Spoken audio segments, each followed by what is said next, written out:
Okay, sound quality and no idea how's that sound.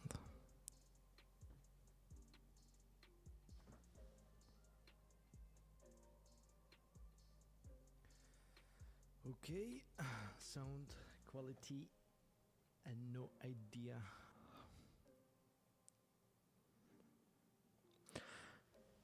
Nice.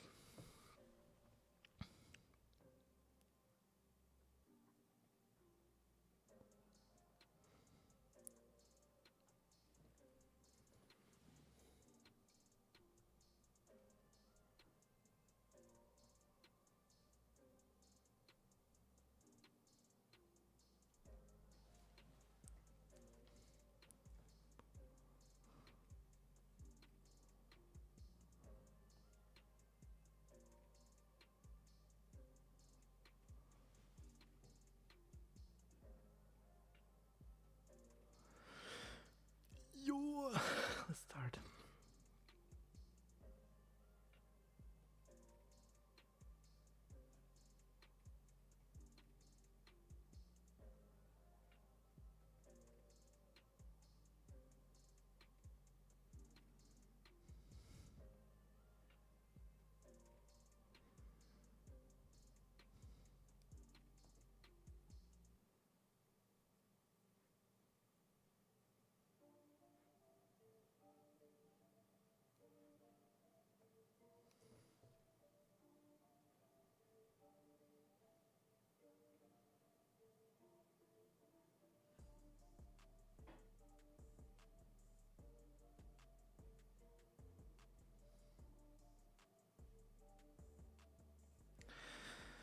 Hey, welcome. I'm just gonna have to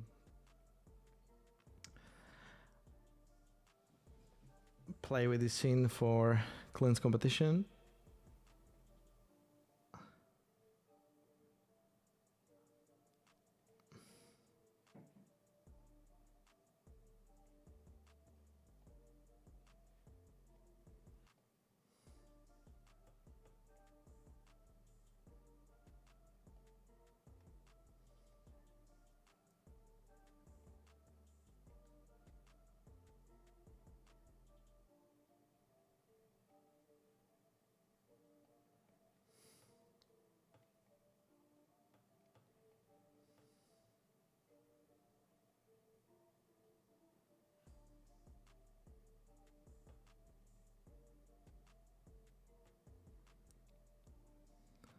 Wow, this is pretty fast.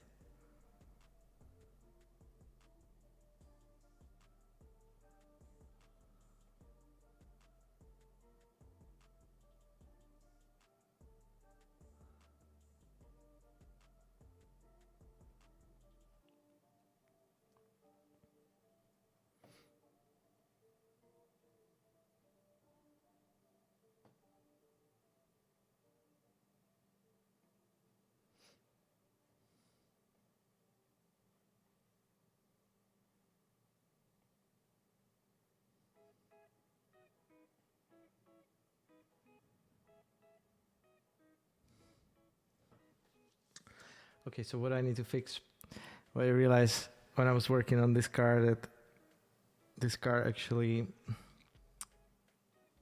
it's one single object. So there's no wheels turning here. I can't even select it, so I did the car again during the week. I think I have the new version here.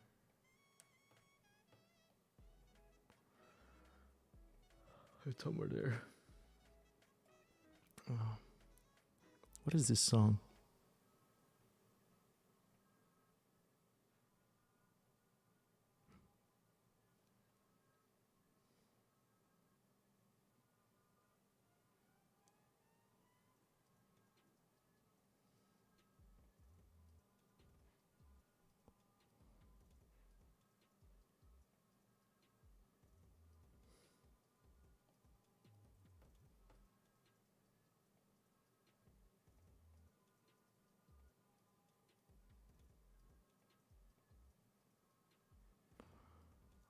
Okay, can delete the old one.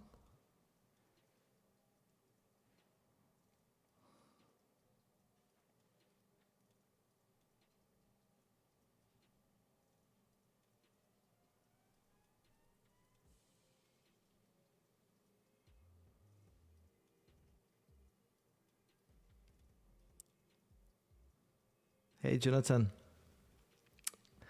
I'm working on the endless engine competition for Punishers Challenge. I don't know, maybe that's already finished.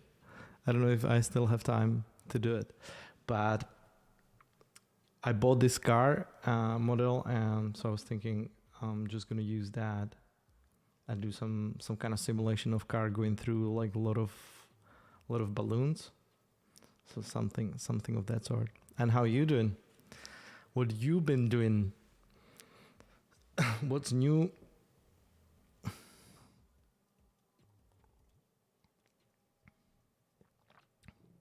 Can you hear me well, by the way? I had problems with audio in last streams, so I don't know if you guys can hear me properly or it sucks.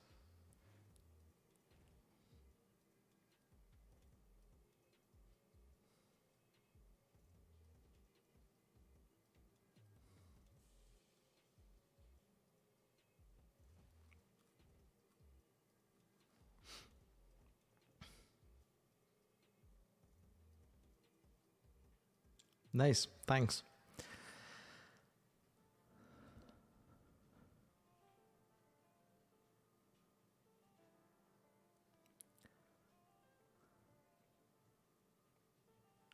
So actually separated this car into like different groups, and my hope is that I will be able to use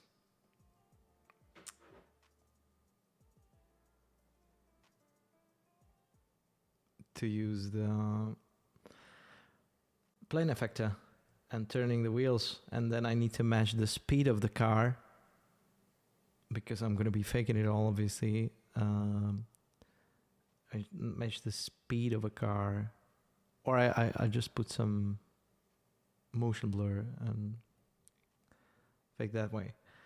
But first I need to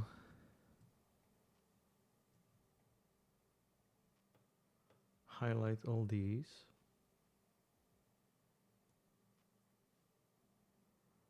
We're going to do plane effector.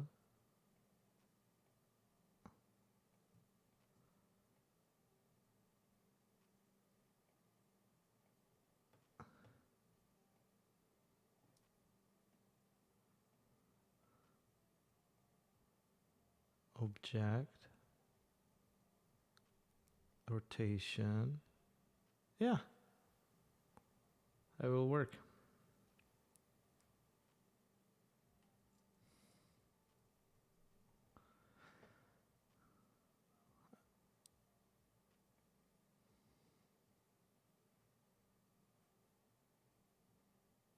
It's gonna be like a crazy number, I think. If it's gonna go from 0.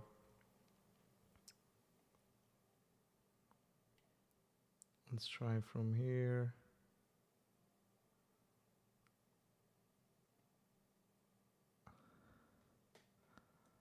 Like 30,000, 3,000.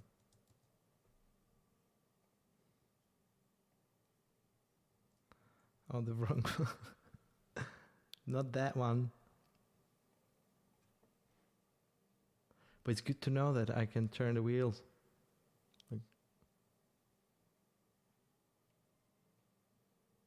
I can dance.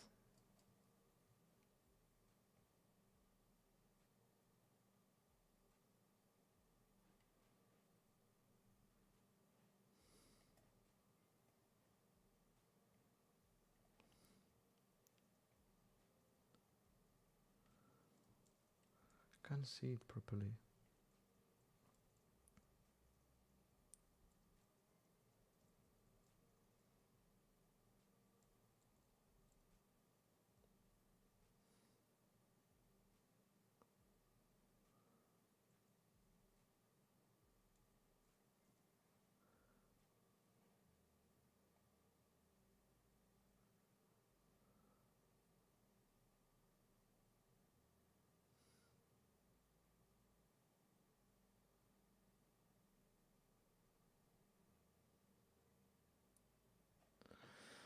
Yeah, like this.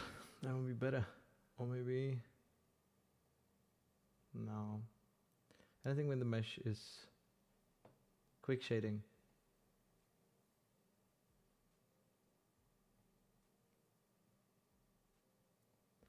Okay, quick shading it is. So it's the 3000, which is going to be way too many. Oh, way too little.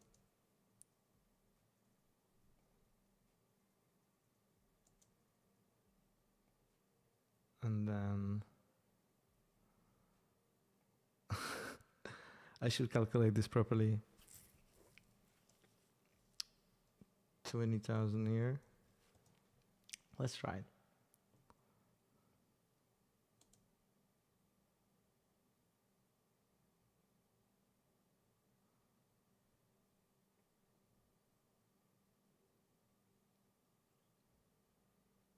Looks fine to me. Maybe could be faster.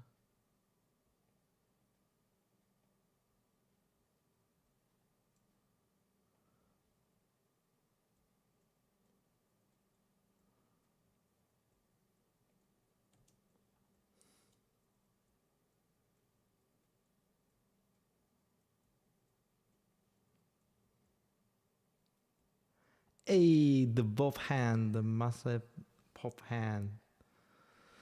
The hand of justice. How you doing, buddy?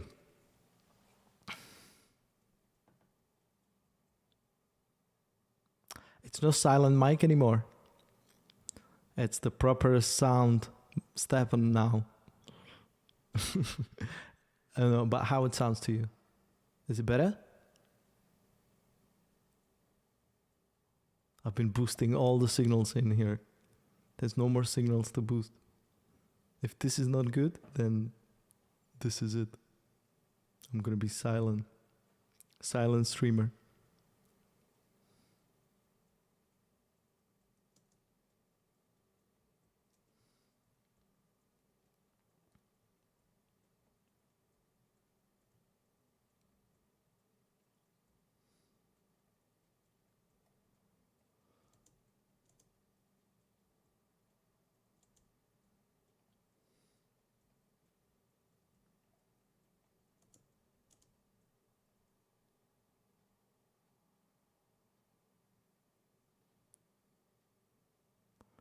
I have to 100% sound. I don't know whether that's good or not. I'm doing rework. Oh no. I saw that. Actually, there was quite a lot. Do you want me to help you?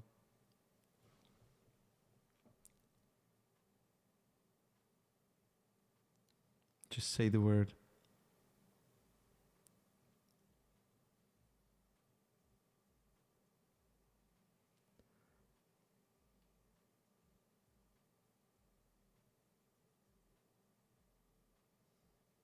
So you can do like a smoke simulation behind the car. No.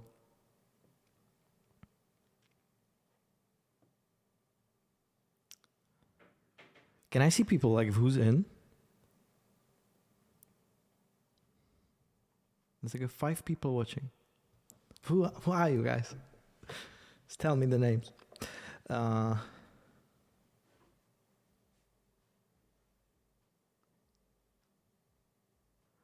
Yeah, I know this is cool, but I'm still don't know what exactly I'm doing. This is like pretty big landscape to cover. I don't even see my car. What did I press? S? F? S?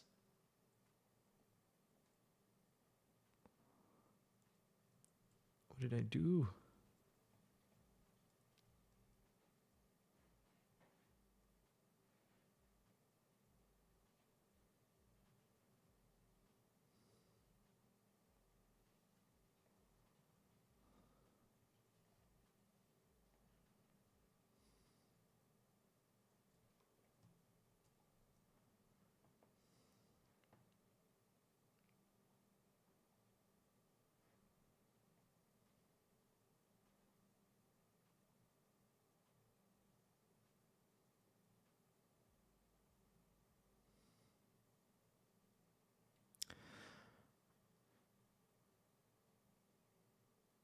Yes, I can't wait.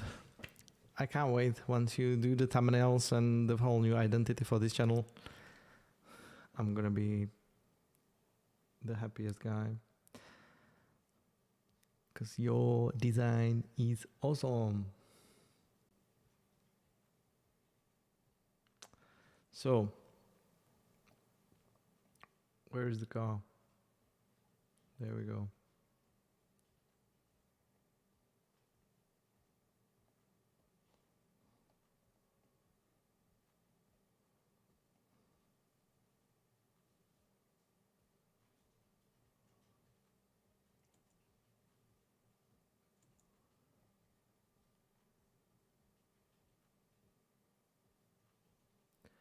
So I need to make this giant road.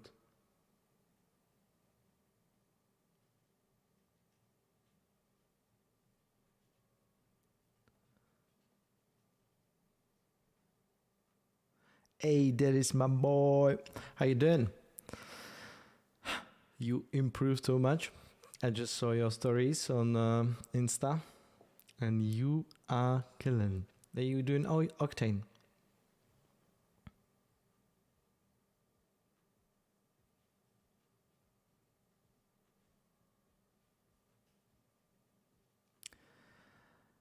And what's your menu? I have my Lion. My one is called Lion Prep, and it's awesome.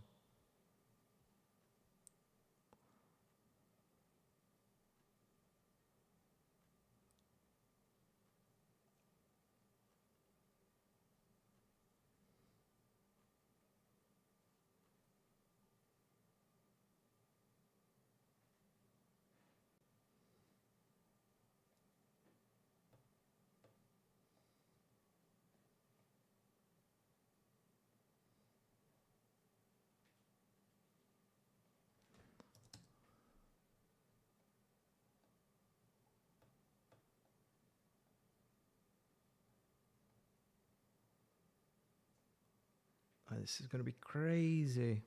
How big is this scene? It's 10,000. 10,000 is nothing. It's 12,000. Just like, how should I go around this? 120k. This is just too much. Is this good enough road for this car?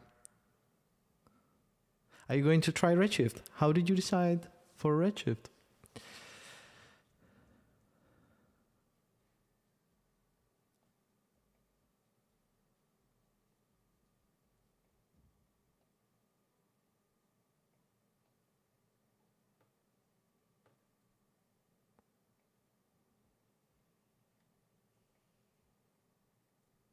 This could be a good road, you know.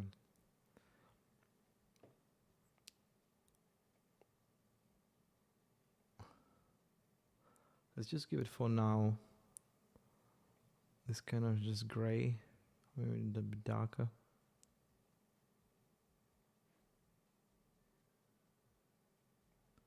I'm gonna have to switch to something light.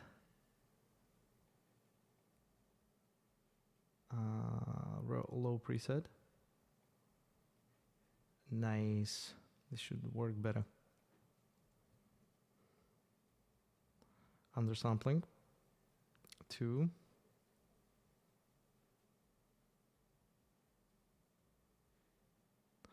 I think that's the best way. I could try both and then see what you like.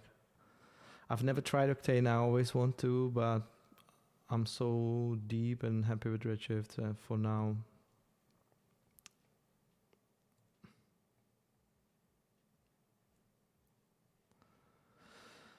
Whoa.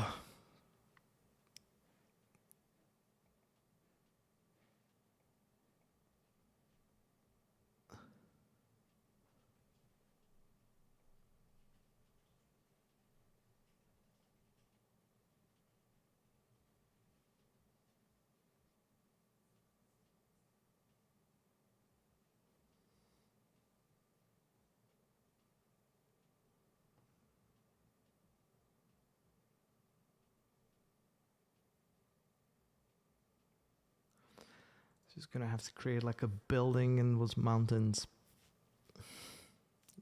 The scene is gonna be too giant. Maybe it would be better to build it in Unreal.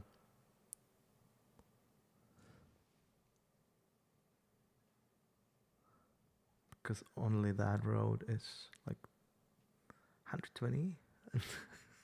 I've never done planes, such a big plane, like 120,000 centimeters. What is that even? So I should work in meters. Like maybe I could go into my scene and actually change scale to meters.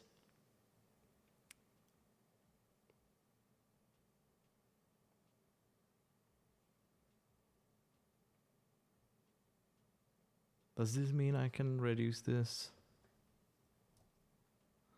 I cannot.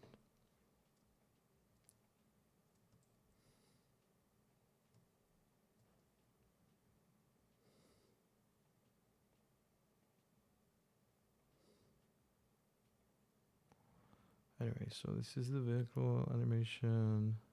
This is the ground. Plane. Let's call it a road. No, this model actually is from Ham3D, I think, ham3d.com. So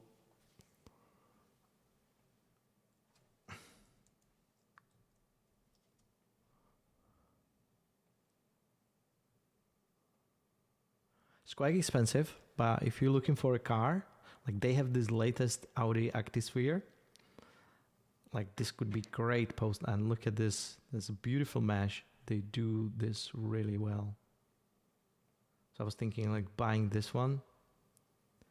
Obviously you have to then, sometimes they do have like a materials, they have quite a lot of export options like OBJ, but the one that would be ideal, I think, will be like a cinema, and then you would just create your Octane materials and do your own version of it. But whoever's modeling this, super good.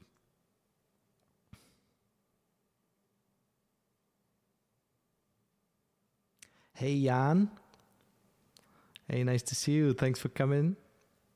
I know we chatted on Instagram this week.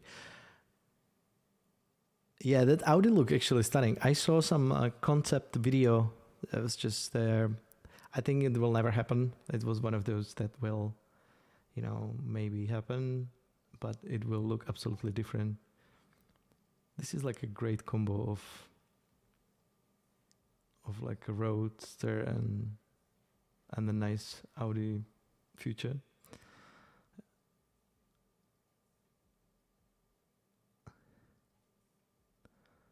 So what are you guys doing? So no one's Friday out, everyone's doing 3D. That's exactly my crowd. That's why I chose Friday 8 p.m. So I wanted to see like who's gonna go to the pub and who's staying and working.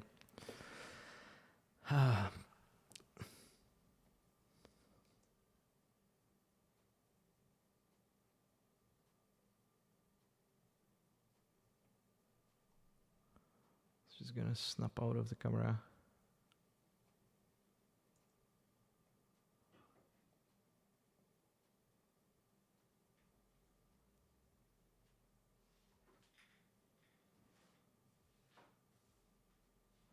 Yeah. Yeah, BMW better.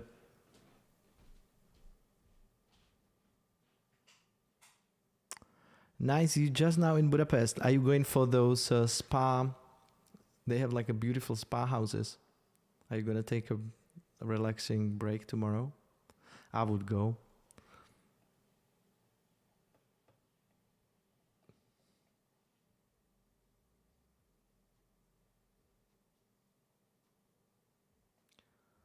Wow, so like I'm gonna create a landscape. Look how small it is, and then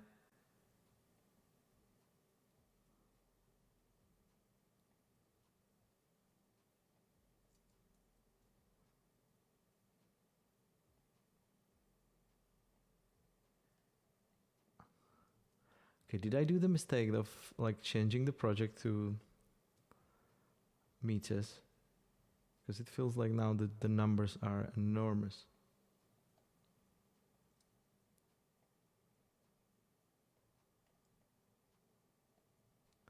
Seriously, what happened there? Okay, landscape one more time. Oh yeah.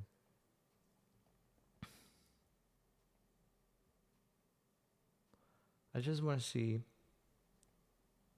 how it behaves when the car. Let's do some nice Italian Vesuvio here.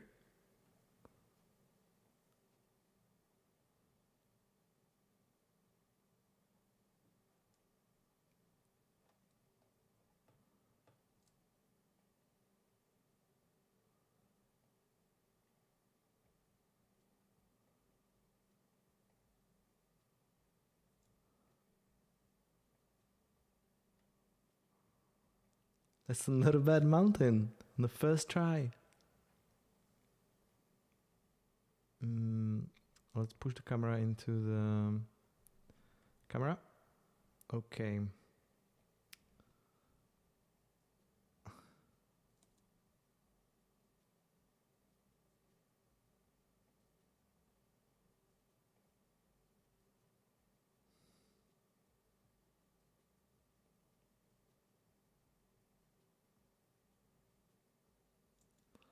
There's some jitter.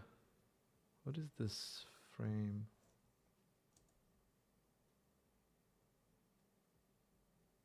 Okay, one back. It's a weird.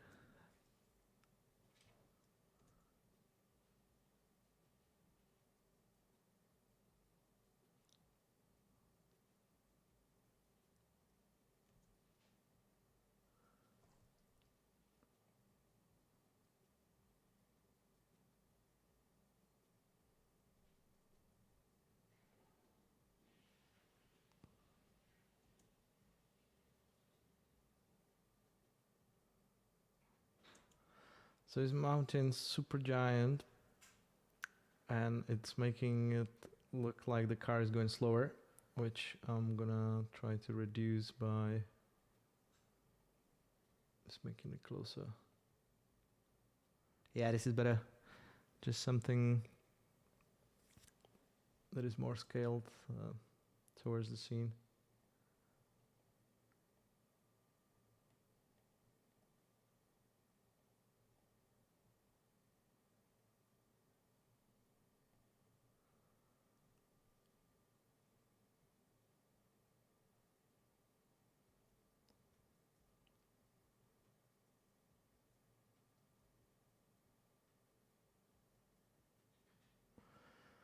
Yeah, so the camera moving, it's actually like same with any object.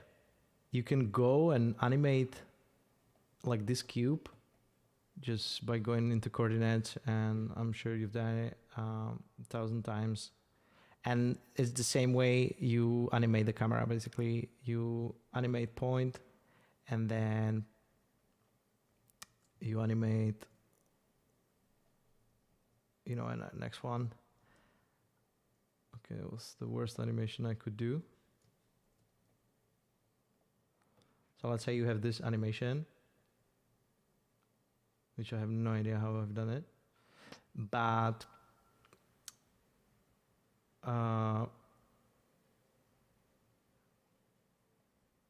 you basically, if you for example, I think you can even do like a child, do the camera a child of that object, and now I'm moving with that cube. So the camera is moving in relation to that cube. So the first thing you can do, like put it as a child of the cube, or any, basically you can create null and animate that null. That's why I put like camera null. So I create always null object, and then I create camera, and I put camera into that null. Wait, I'm gonna save this scene because I think this scene's starting to get cooler. But we can go actually and do some animation. I wanted to do some of the animation stuff today, I wanted to actually check some questions in the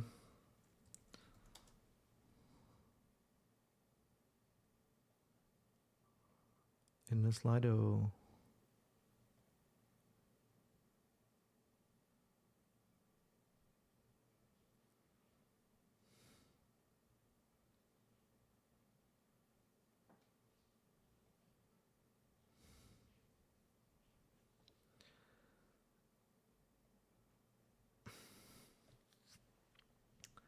So let's do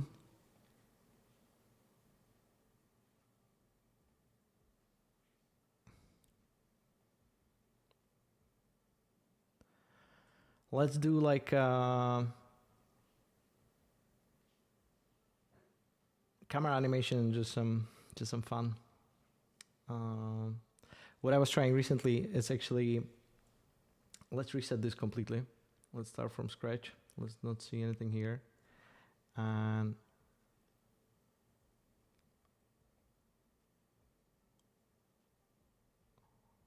like, let's say you have this cube.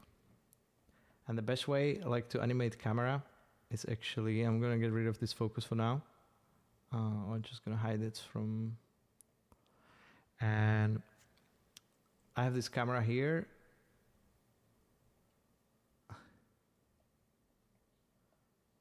That is focusing on that object, but I can create, for example, spline, like a circle spline. And let's say I'm gonna highlight the cube and I'm gonna hold the shift and create a spline, and it will create a spline around that cube, exactly in that position of that cube. Then I can go to that spline and make it in the plane section. I can make it flat. I can make it larger, and then I can take this camera and say, go to right click, animation tag, and you go align to spline. And then you drag that circle spline in there. And now the camera is aligned to the actual spline. But if you look at through the camera, you're not looking at that object. So the best way to actually do it automatically, you go again to animation tags, you go target, and you target that cube. And this way you will always look at that camera. And now if I go out and just watch, I can go to align spline and change the position, and the camera is rotating exactly around the object, always focusing exactly on the cube. So I think this is one of the cool things I was doing recently, and I find this to be like super good, because the first thing what is good about it, you can animate only one single thing. You don't have to animate like multiple positions. If you go to camera coordinates, you have like X, Y, Z, and there can be too many things at the same time. So I would start just with that one. I would also make the circle maybe adaptive and make it like a 1 degree, just so there is more segments on it. So the smooth camera, like the smooth, the camera is basically, the movement is smooth. Yeah, can't talk. So I think it's cool, because then you can maybe animate like the radius. You can start like really close, and then you can go further. So you've animated radius, and then you can go align to spline, and then you go here and you animate the position. So you get to the other side. And if you look at those, and you can have this like nice rig, and that's how you animate like camera movement. I find this really helpful, like just to play with these, and you get like really high quality. Even if you, I think if you be lifting that spline, then you're controlling the camera movement as well. If you see, the camera is keep targeting that cube. So this way, again, you're just animating one single thing, and you can go from top. Let's say you're starting on the top, camera is looking top down, and then you're moving it there, and camera is actually going down slowly like on a crane, and this way you get this nice cinematic move, like you go like whoa. And as you can see, this is kind of a this is the tutorial, Jan. So this is it. Now, anything you guys need to know. I don't know that much about the camera. I'm still learning a lot of the stuff, actually lately a lot, because I wanna really come up with those smooth movements, and that requires some keyframing skills and some. So I'm still learning that, but if I'm holding shift, I can move just one. So you can change the way it animates by affecting this curve, and by holding shift you can affect just one side of it. So I usually go like quick start, like what, and then it goes slowly slide. So that's really cool. You know, see, so, and if we look through the camera, so we can see that we're watching this okay,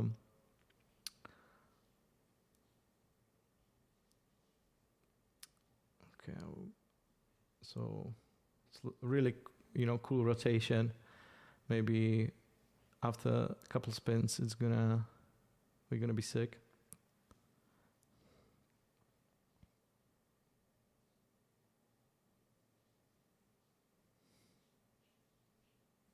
How did you go to Budapest, by the way? Did you take a train? I've heard you can take a train. Can you? You can.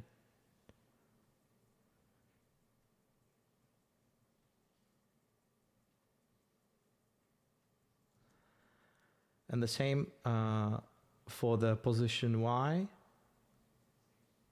So we have position Y, and then we have align to spline position. You can just scroll to it. I usually, when I cannot find it, you can just scroll to it, and once you find it, you put your cursor over it, and then you scroll back to it. So it's just kind of weird system of like how to navigate in this, and you can use these toggles here, like where you can just use this one. You can hold them, and then it does it for you. And I'll do the same one for this, just to match that movement I did before.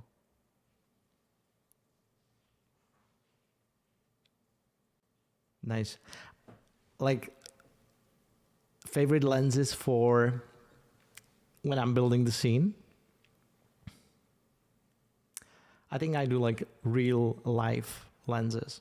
So when I was taking photography, I used to do 85 millimeter lens, and sometimes I use like 130, but that's because I saw it in some tutorial and it looks good.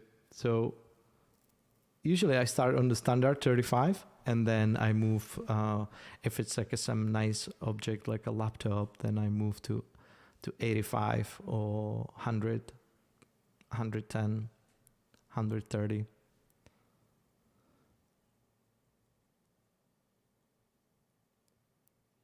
I had to change that song.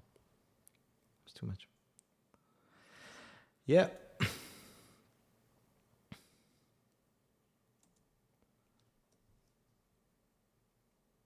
So 75.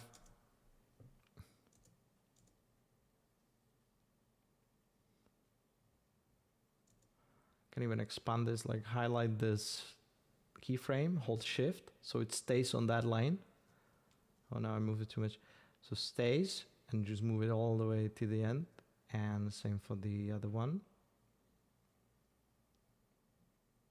All the way till the end. You can expand this.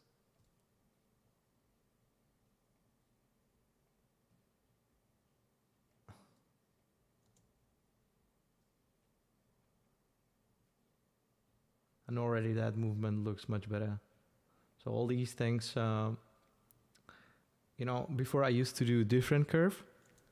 I used to do like a curve like that, which is nice, like a slow in. It's more natural. But actually, when I'm animating, I can go straight into this and then chop in this moment. Now, I'll explain this in another video where I can explain how I'm putting all those shots together.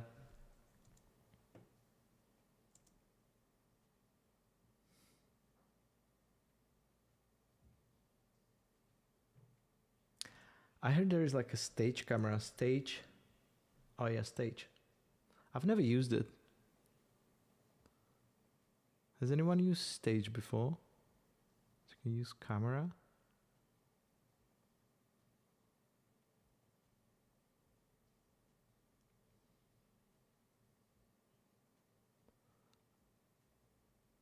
Oh, I see. You can have like two cameras, for example. You have one that does this movement, and then I'm getting another camera. Am I getting another camera? Oh, it's because of the stage. I couldn't get into it because of the stage, because stage takes priority. If I turn on the stage is controlling what camera is active. But that means we can animate it. So turn off the stage, go to the other camera.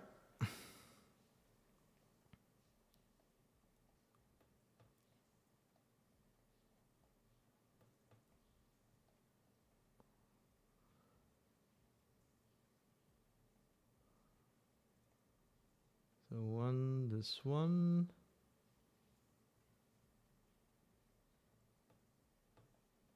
And I can do just this movement from X.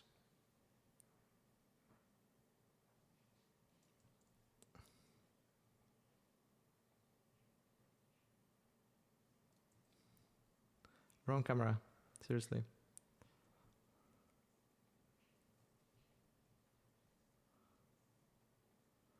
So okay, Z position and this one. So I have only this on the camera animated straight away. I'm gonna match that movement again. So that curve needs to stay the same just to match that movement. And then I can go to stage, and I have in a stage object, I have this camera, let's say this one. And then I'm just gonna do the keyframe, move it one more, and then bring in the other camera.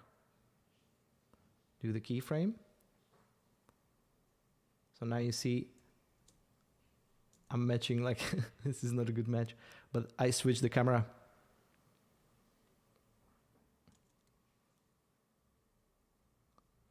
So now it's one camera and now it's the other one. Obviously it's bad.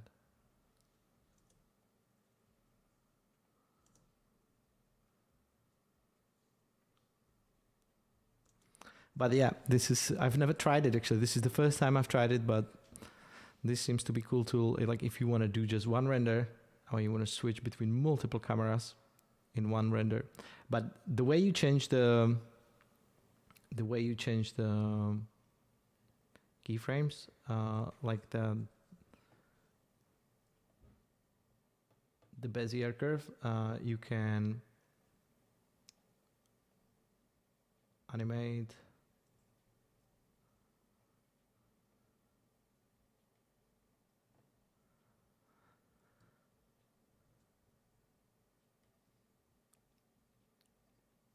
So I have this Z position, and then I have the, like, I don't know, 50 frames, and then I change the position. It goes a little bit further, I mean, to the back, and confirm that.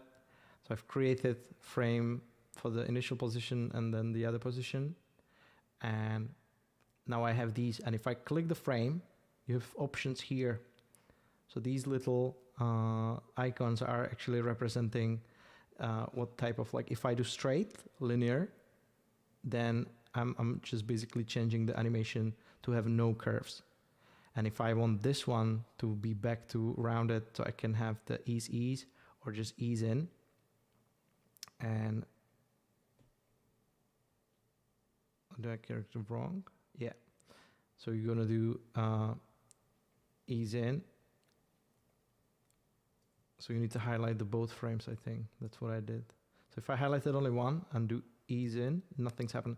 But if you highlight the animation interaction, like the both in and out, and then you do that you want to ease in, it will be able to determine, hey, this is the one.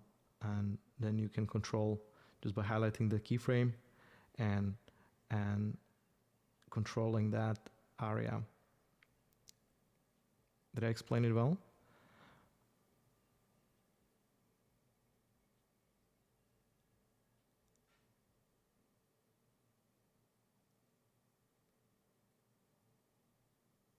Morph camera.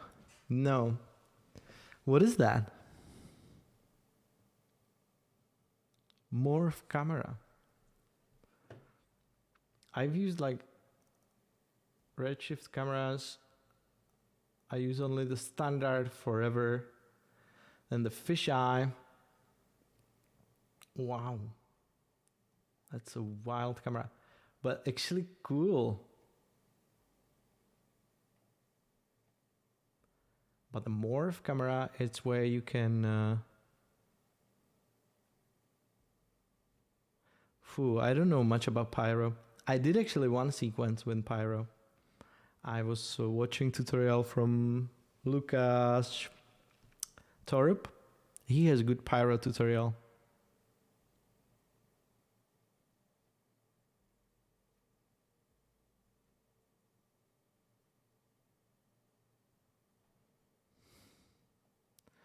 So you have like a morph tag in the animation tags.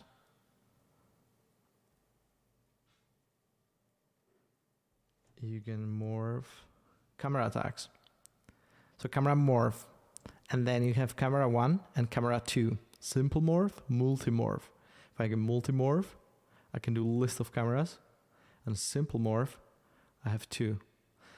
I see. So if I do 1, this is so wild to look into that fisheye. I was getting a little bit dizzy there.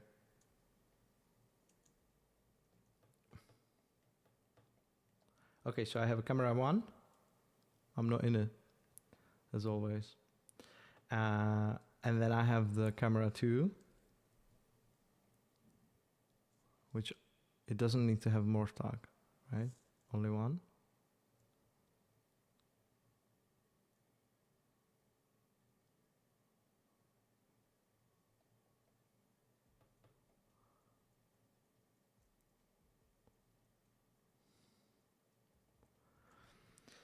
So cam 2, cam 1, and you're morphing from 1 to 2, and you're morphing with the blend.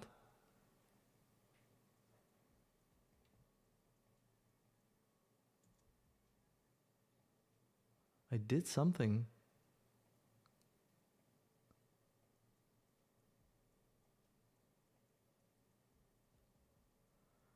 I'm doing it wrong, right?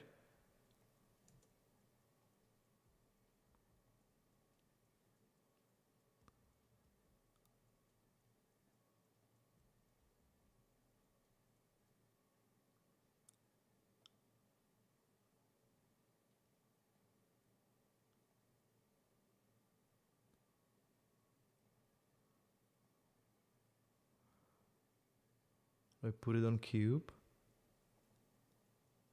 Nope.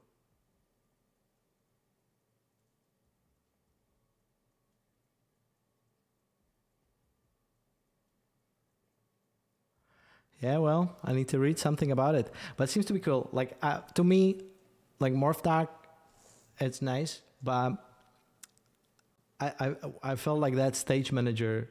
I immediately understood, like when you have stage manager, if you go stage I feel like that's nice too, because you can select the camera and then you can animate and choose different camera and switch between them.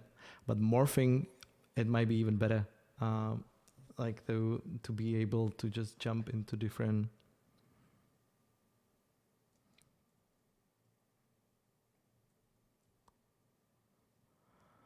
I think you have select the two cameras, then create the morph.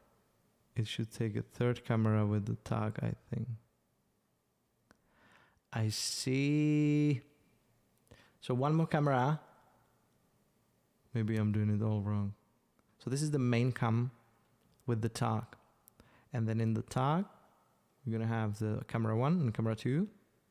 And this.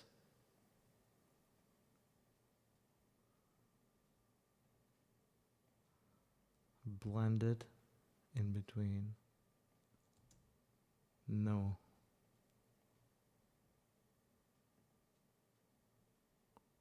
I broke the whole scene. One more time, one more time. Okay. So I have a cube. And I have a camera 1. And I have a camera 2.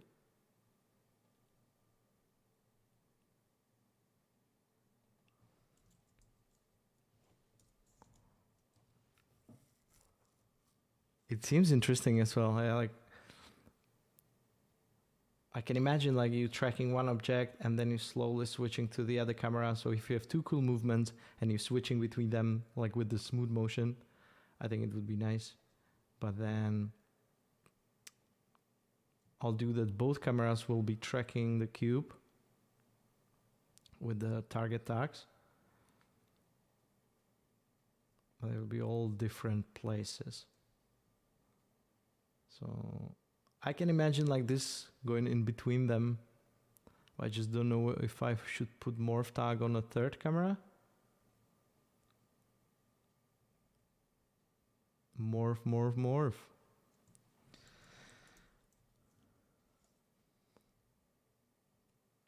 Camera morph.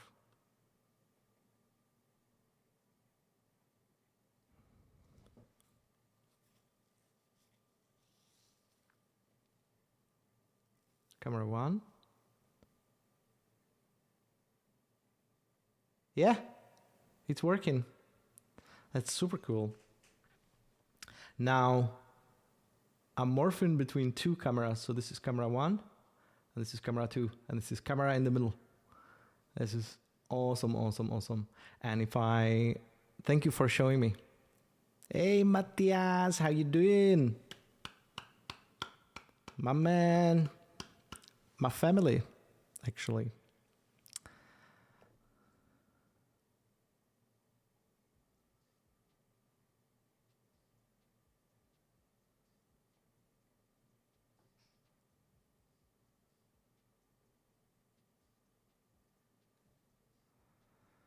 So this is super cool technique.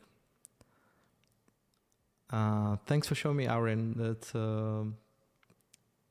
That's a brand new thing to me. And now that I can animate it, I want to see if like I'm in a camera 1 and that will go from here. Actually, it's going to go from back. So it will go like here. Slowly, slowly, slowly. And the other camera will be doing this, but oh no, I'm animating the other one. Every time. Wait a second, this one is rotating like that. Okay, because I have a target tag. I'm becoming confused at my own setup.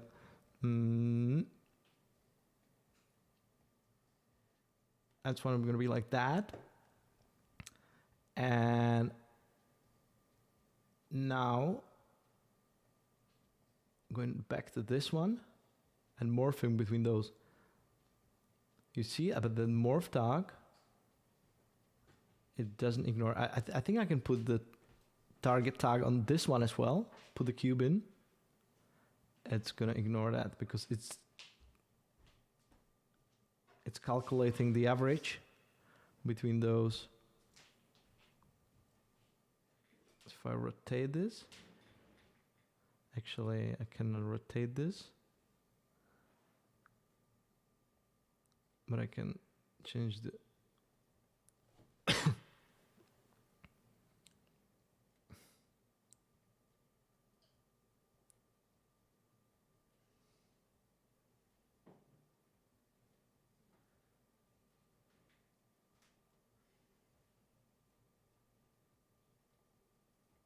so I didn't animate the blend, so that's me again not doing it properly. So blend from 50 to 100. So it will actually follow that.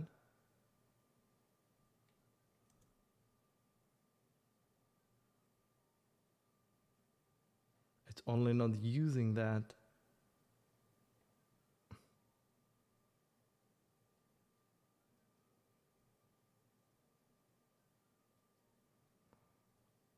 It's not using that tag.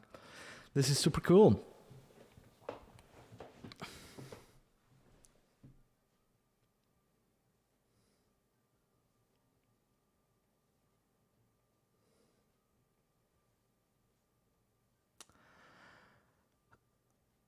There is, how did you move camera with the car? Did you use any spline? So this scene actually is already,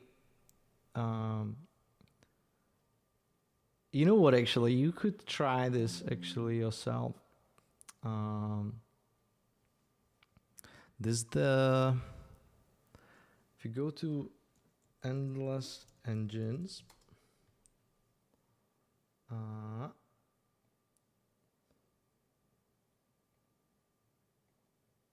download starter files. So we copy that link. Wow, that's super big, that link.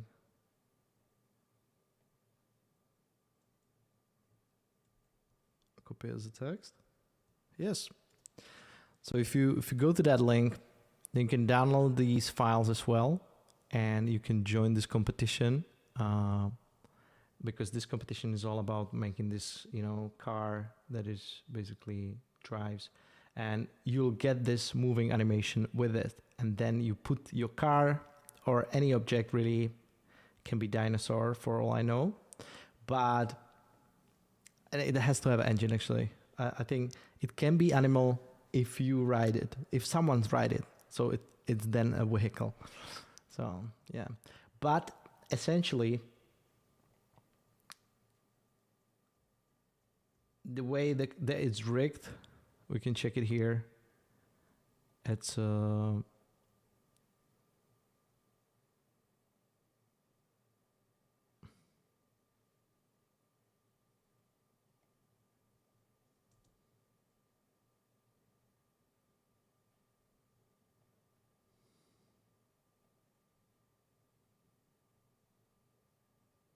yeah. So it's basically one null, and inside that null is the camera, and it's also the null with the car. So it's basically this is the null with the car and the camera. So the way you would set it up is basically you would create the null and then put the camera inside it and put also the car inside it. This is a car.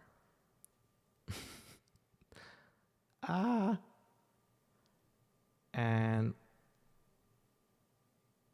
you could lift the camera a little bit. You could use the target tag towards the car, for example.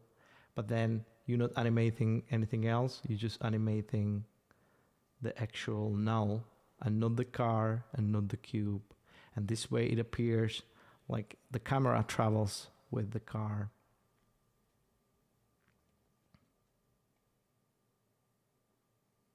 Anytime.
Yeah.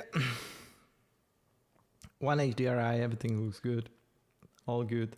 I don't know how to fill this scene. Like, this scene is super large and I'm gonna have to go crazy. So this is gonna be the largest thing I've ever did, I think. So if I look at the moving camera, I go all the way here. Wow, I go even, so I go all the way here. So if I look at the whole scene here,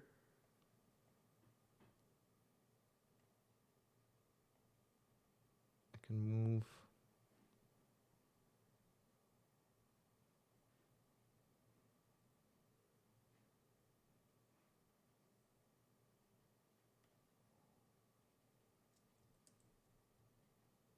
I just want to move the road. It's highlighted both.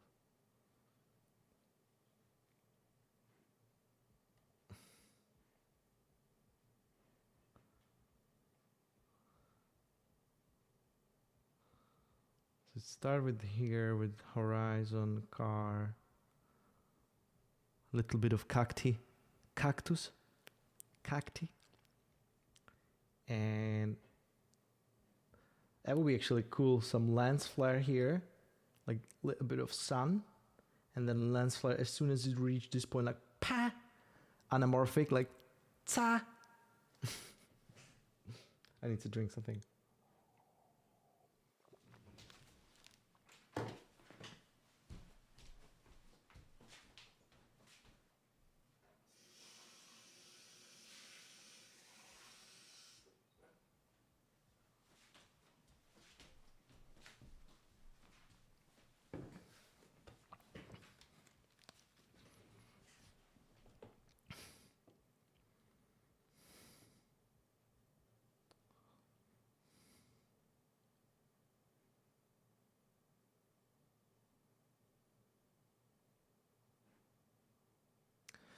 Yeah, in Unreal, I feel like it would be better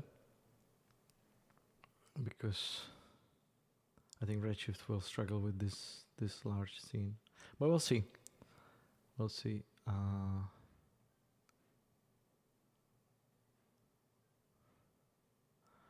do I convert this to Redshift camera?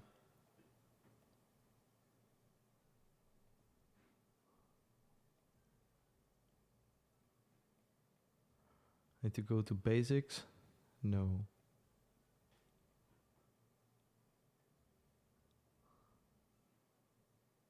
Because this is standard.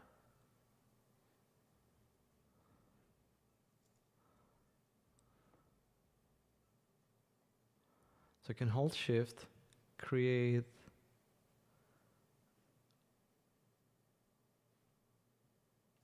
So that's fine.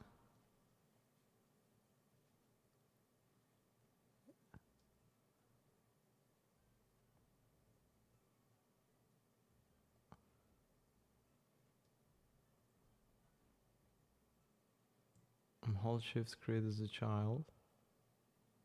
Now it looks the same. This is not animated at all.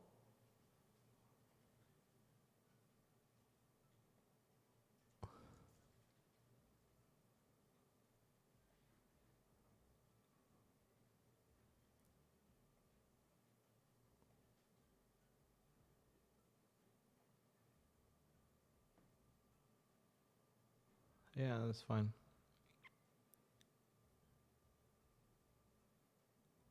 Yeah, so the way I did it, I just hold shift and make it a child of that camera. And this way it automatically yeah. Thanks, man. I always like, there's so many options and I'm always like, well, how do I do this?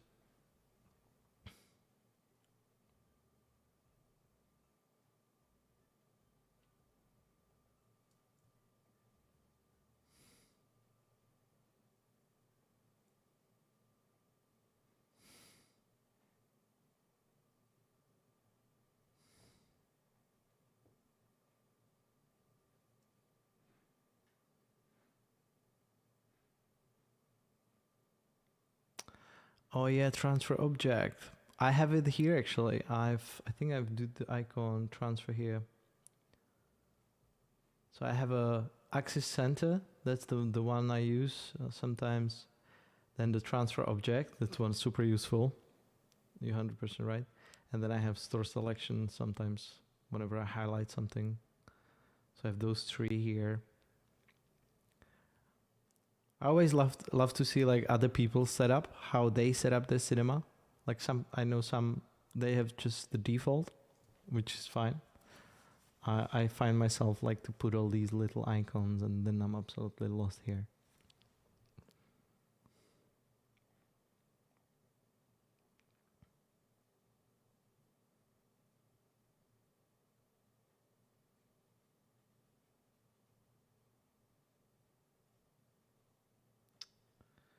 Another thing is like, you see like as I go far, like the scene is too far. So I need to turn on, what is it, display, level of detail, clipping, large. And then this way, so I'm gonna clip the scene.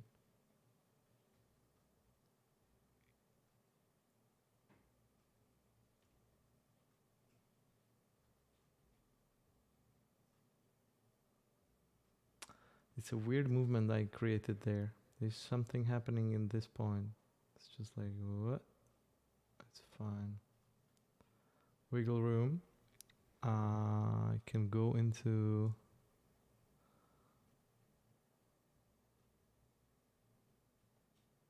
that plane effector.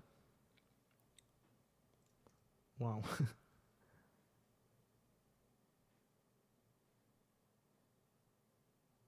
I need to create a new one. Or I can just copy this one.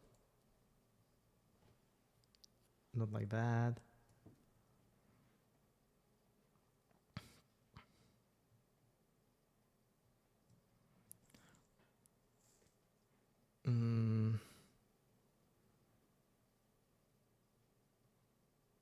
Actually, I will create a new one.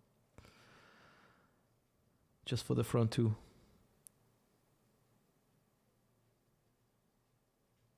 Center object to parent. Nice. Center object to. Yeah, that's a nice one as well.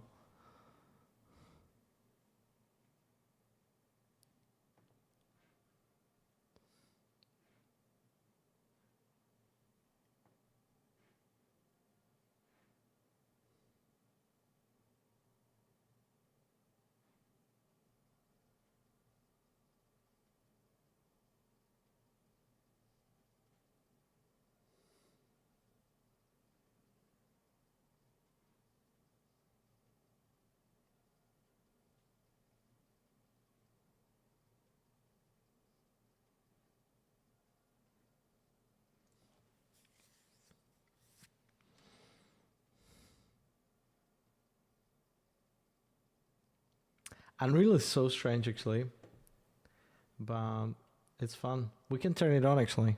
I think it will be fun. Just for a sec. I don't even know if there is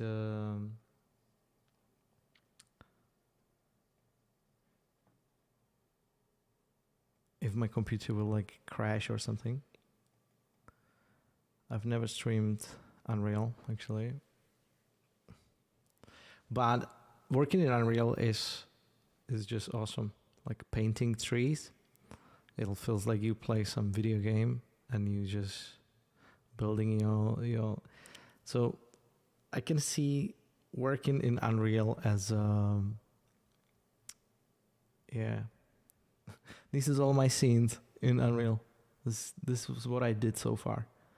My project 2, my project 1, first render landscape island. Ooh. I think this one was cool.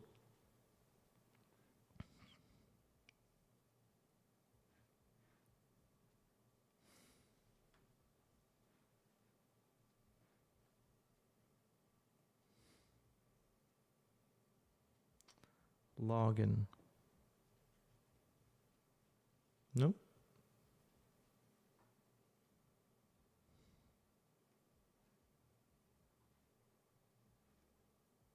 Do you guys see everything? we're still alive. I have the 3080 and I have 13700K, the processor. I switched from AMD to back to Intel because of the value it gave at the moment. And then I have 3080 and 64 gig of RAM.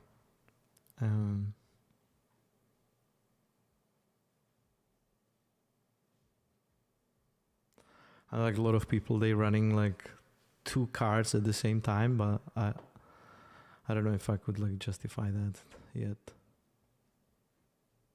Do you guys have 2 cards in your machine? Nice. The computer still lives. So I've set up, as you can see, like I set up everything the same way I see it in Cinema. So I have like outliner, which is our attribute manager. You know, we have like a light here, and then we have the, what do we call it in Cinema? Yeah, so object manager is the outliner, and then attribute manager is this one. So it's the same as in Cinema. And you're welcome, man. Welcome, Luis. And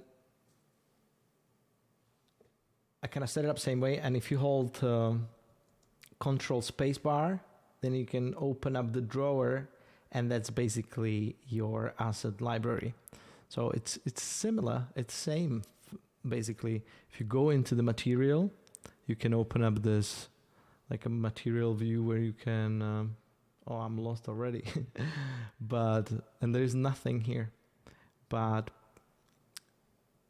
you can control all the things. Yeah, I didn't went into material. I went into like a sky sphere. So I've clicked the wrong thing. So you obviously see I don't know nothing. But if I open that content browser, content drawer and drawer, I can see my new level, another level. I think it was this one. Yeah, and you see how quickly it loaded. This is just ridiculous. And I can quickly jump.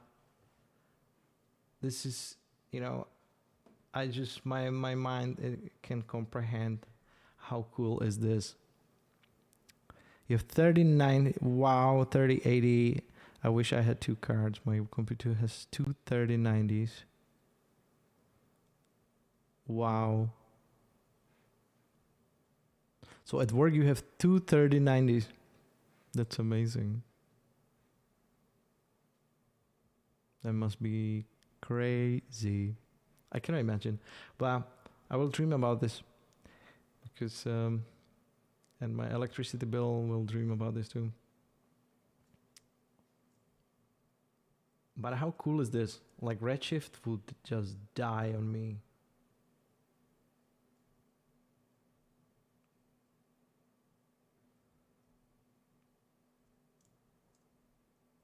I just added this here. It's very realistic.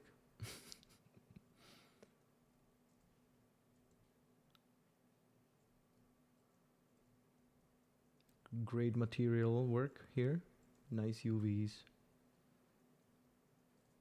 Yeah.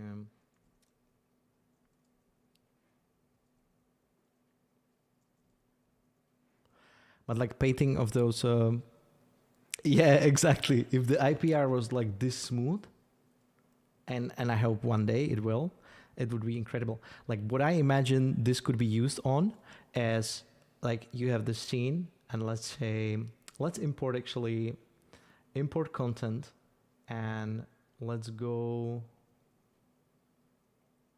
Okay, so this is not how it's done.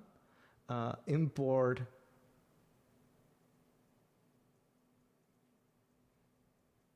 Is it? How do I import model? Materials, textures. So am I gonna go from the drawer and import to my level? Yes. So this is where I have like a 3D objects, and We can have some furniture here, some sofa. Okay, that's FBX. Import all. And sofa will be ideal into this scene. I have like a bunch of errors, which is cool. And I have sofa pillows. Oh, it will be just this. I will have to. It's an IKEA one. You have to put it together. Okay, nope.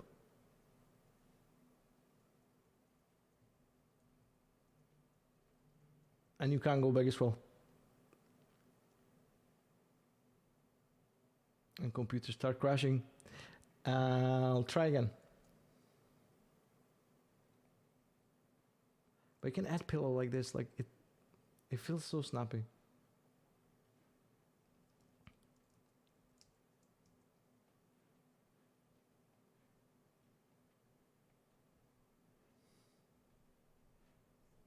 What is this question mark here?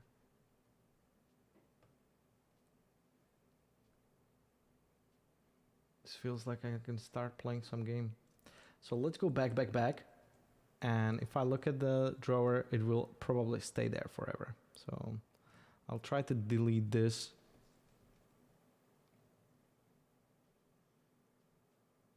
Ayo! How you doing, Maxim?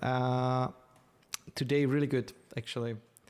We are just testing Unreal and how it works. And I've been chatting in cameras today about how to animate cameras. I've learned Morph Tag today, Morph Camera. Yeah, it was super cool. So I love these kind of chatting sessions. And last time was pretty good. Actually, when I was with you on that stream, that actually made me, it convinced me to start streaming. I'm like, what do I wait for? Like, you chat with people and it's actually fun.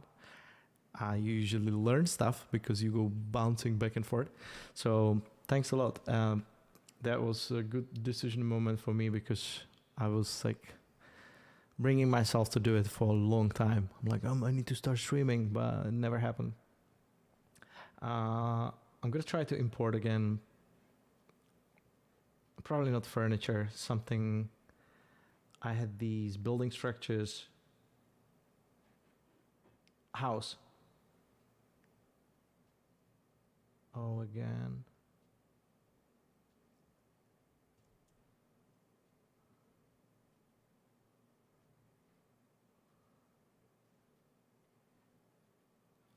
Oh, so it's actually here, but it just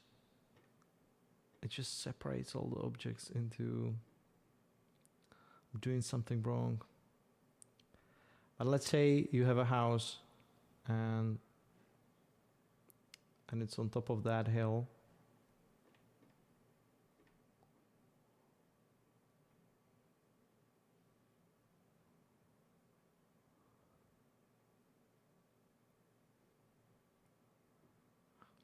Like with Redshift, it's the render setting is so tricky. It depending on what you're actually doing. I usually ended up doing like really basic setting of that standard. Even I don't even go into advanced sometimes. But when I do like a glass, then I spend more time on refining. Wow, I just teleported. You see, like I still don't know how to use, and my computer started going like, shh, help. So maybe let's go back to cinema. But I just like how responsive it is. I think it could be great. What I wanted to say, it could be great for establishing scenes. When you have like a house on the hill, you know, you fly to it and then you enter the house, or you switch to Redshift for the details. So for the deeds, but for the intro scenes, it would be awesome. Yeah, the automatic sampling. And this is as well somewhere where I heard that, you know, it does pretty good job by itself. And I'm probably not that skilled in render setting. that I would be maybe dialing better settings than Redshift itself. Yeah, I think the Unreal will be the thing eventually, because like what they showing, it's crazy.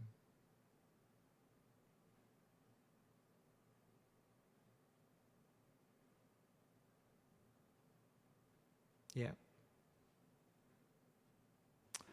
I want to do like when you have this.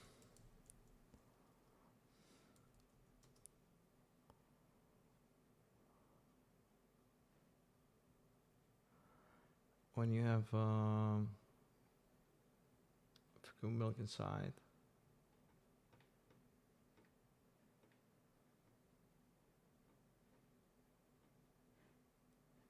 Yeah. So I want to make like scene like this with like a house and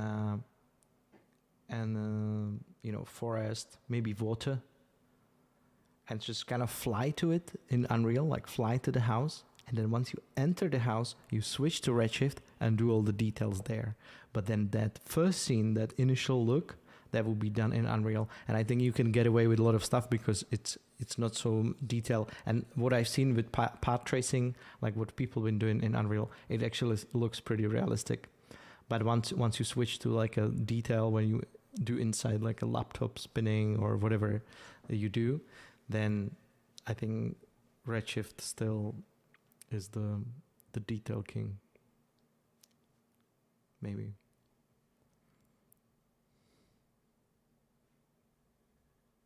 Yeah. And also get that time. And what do you do at work, Aaron? Do you do like you have two 3090s. Do you do 3D most of the time, all of the time? Or you do animation, motion?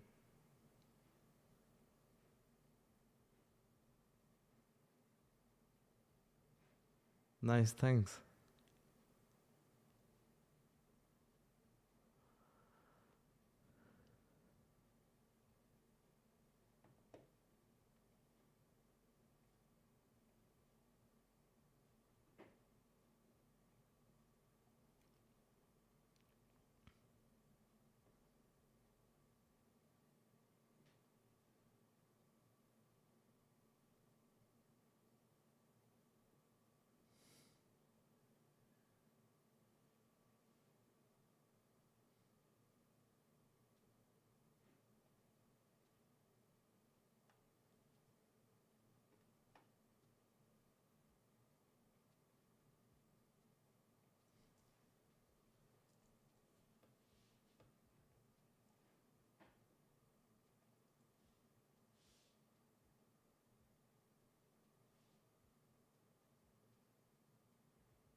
Thank you so much. I appreciate, and I'm sure you can do like loads of stuff, Luis.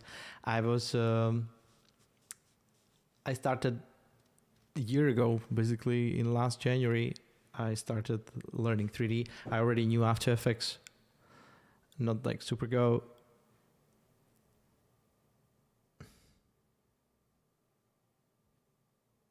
Nice.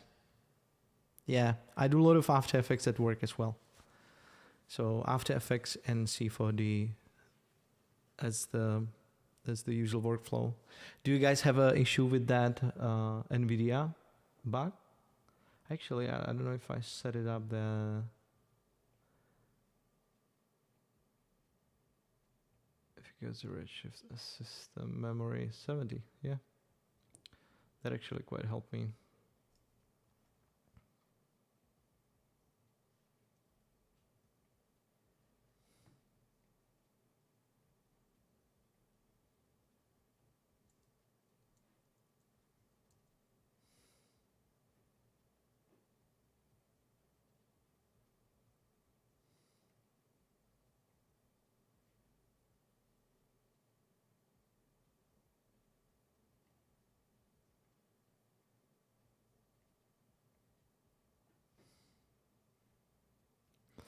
like my goal for this year is to grow this channel to like 20,000 people and create the Redshift course and do the new material pack with like a super good clothing material. But I'm sure like Redshift materials in Grayscale Gorilla, they will be even better this year. They already started like this year doing just all these crazy, and I know the fabric pack is coming, so like I want to do some extra cool pack. And yeah, I want to definitely do my own course and make some super cool videos, you know, collab with other people actually. So 527, no problems. Yeah, I mean, since I implemented this, you know, usage memory 70%, it's much snappier. I also did, if you go to view the undersampling video, so I was watching the other day just this new Grayscale Gorilla video, and so I did undersampling of 2, so I kind of speeded up everything in Redshift that was possible to do as well. Like for the Redshift setting, I have the starter preset, which starts only on 720, so that's pretty snappy already.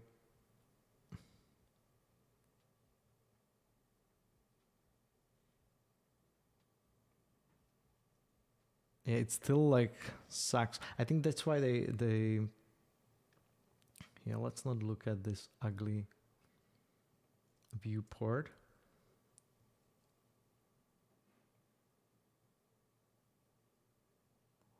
Gonna have to switch that.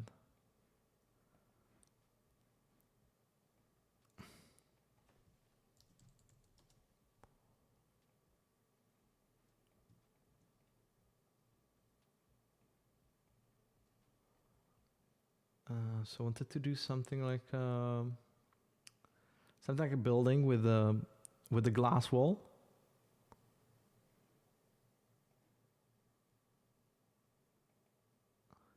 I know what would be the best for reflections here, like the metallic, and then create separation with like let's get another cube.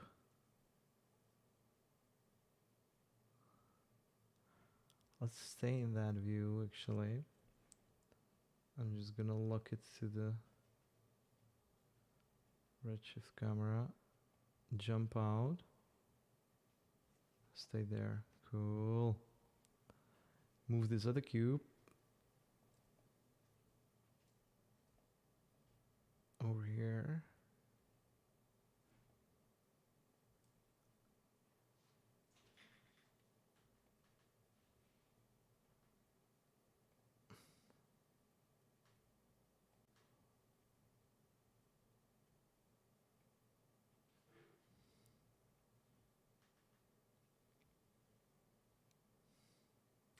I actually know very little about modeling. Like what I know about modeling is I've modeled once laptop, but it was terrible. It was just using booleans and stuff like this. And I know just the basic shortcuts, how to get around stuff and fix quickly. But like modeling itself, it's a thing.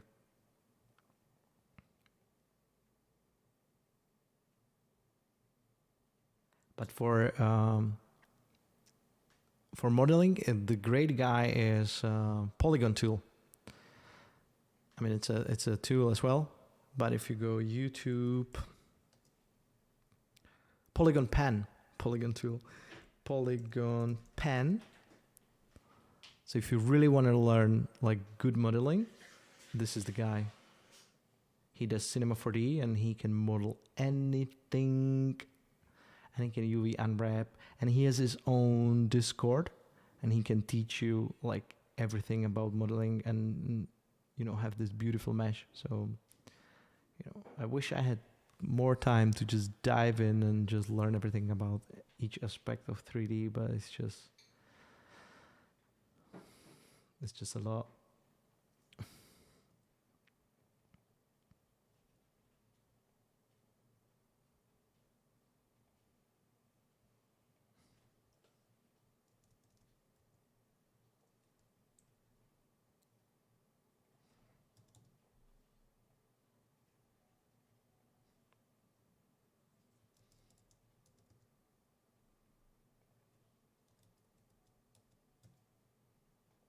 anytime.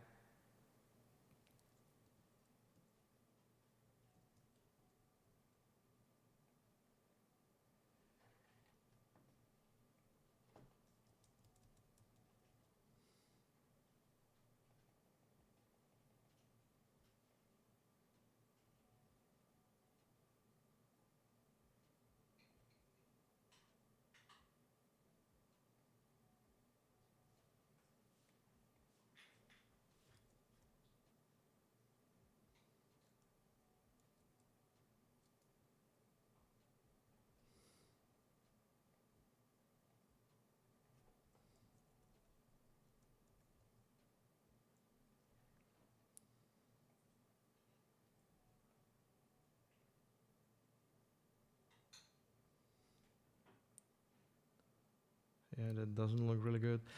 I wanted to see the reflection of the car in a... Yeah, the GSG Plus course about modeling. It's, what is it called? Hard Surface Modeling Tactics. It was MLG. That's actually where I learn all my stuff. And I mean, it's not like I learn a lot, but I learned a lot from there, like what I could grab. I still remember to this day all my loop selections. I'm trying to find it.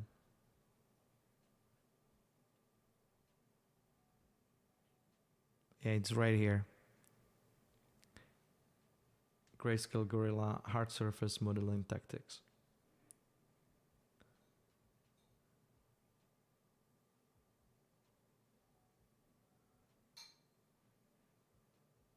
I will go over everything.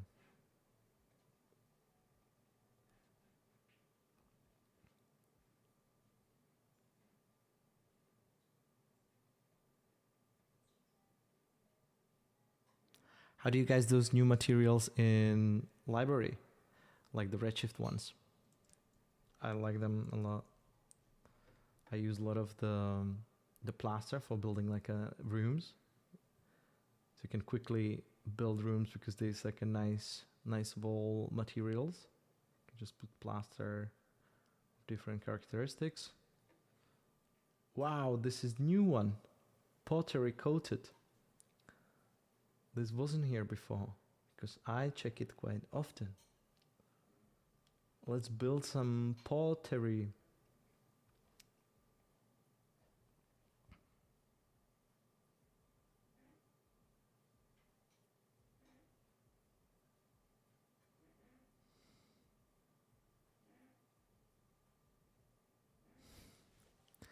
$10-15 minutes a day modeling a random object. You have to stop after the time limit and see how far you get. Wow, that's such a cool like way of doing. You just activate your brain like, okay, I have 10-15 minutes.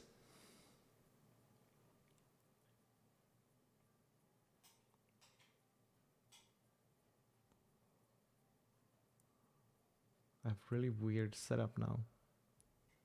Can I put this like here?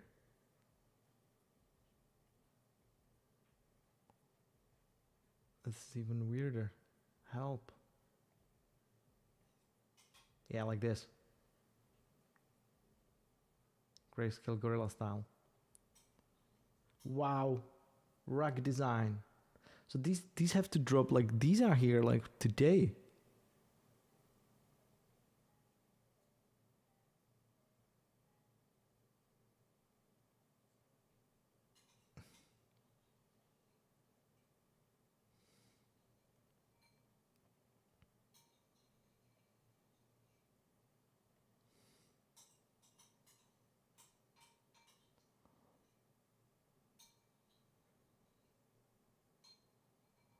Yeah, like the pottery, like there's a new carpet.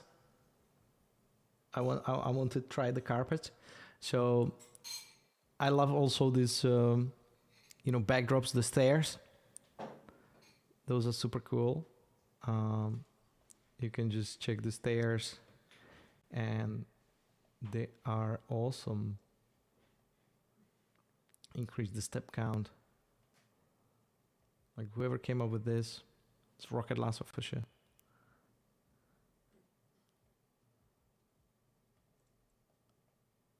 And then you can texture them. There's like a selections here. Steps, rises, wall stringers.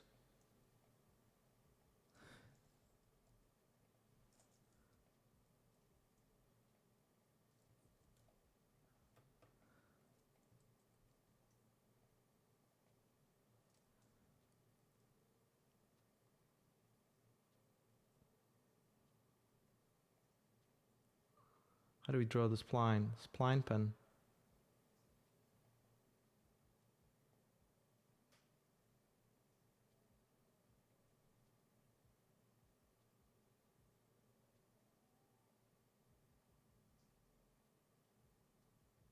It's going to be one ugly.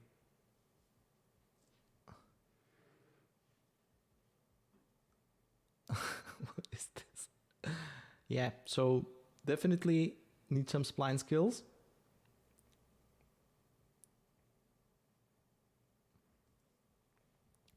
Would I put it in the lathe? Hey, new pottery here. Harry Pottery. Did you guys play the new Harry Potter game?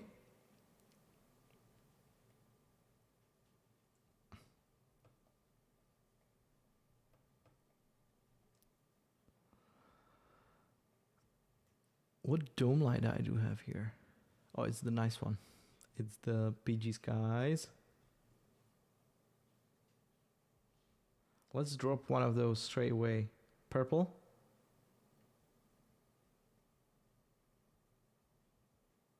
Bam.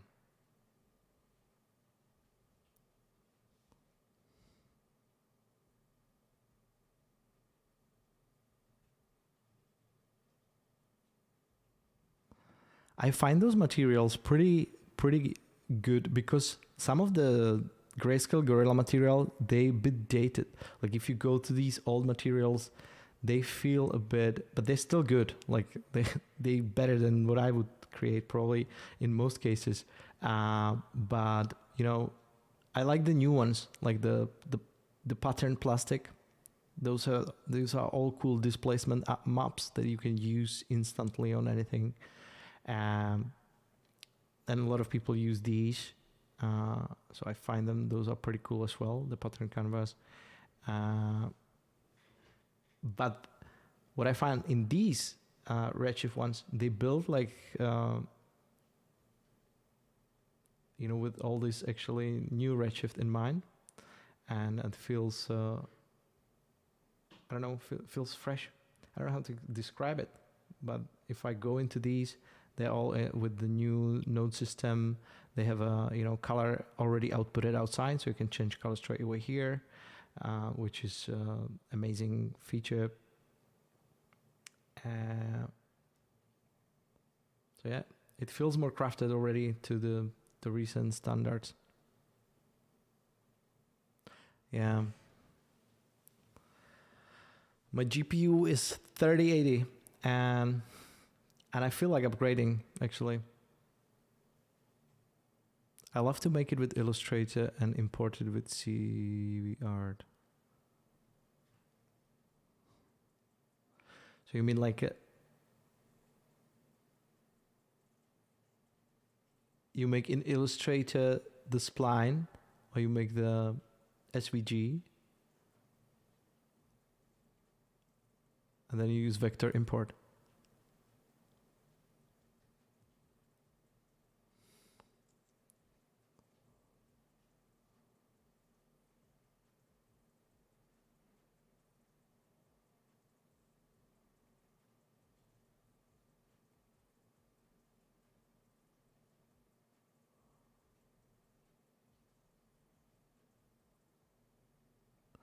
So if you go into the browser, which the icon for the asset browser is here. So if you click on it, you should see it. I put it like in this way, but you should see it come out like this. And then you just type in the search bar, type Redshift, and you should see, because there's like a lot of stuff, so you should scroll down and you should see all the new Redshift stuff. Wow, there's like a lot of new stuff. Carpet rips. I'm gonna be doing carpet all day then.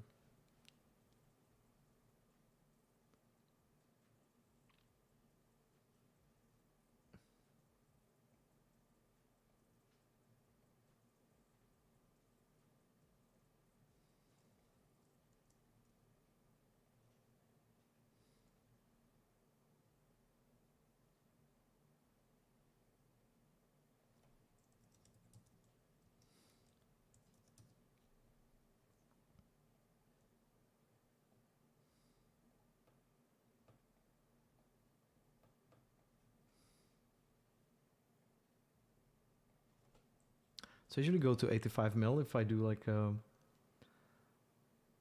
some object like that.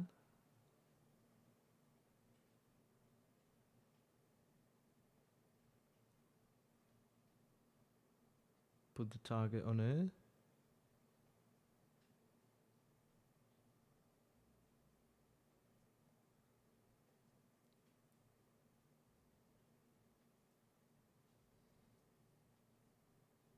And that's the other thing. Like the Quixel bridge actually has the awesome material. That's good that you pointed out, because yesterday or 2 days ago I was checking some marble materials. And what is good with the Quixel bridge, that they are like, you can go to 8K. You can download 8K and just have this lemon ice granite. So you can have this in 8K, which you know, if you want more detail, this is the way to go. So they have like really nice actually scans, and I'm still like in awe that how this is all free for us, right? But what I would love to see eventually, that, you know, if you import material, you could simply, you know, if I import now, I get this error just because I'm in a node mode. So I need to always switch to the shader mode just by using this button, and then I can import from Bridge.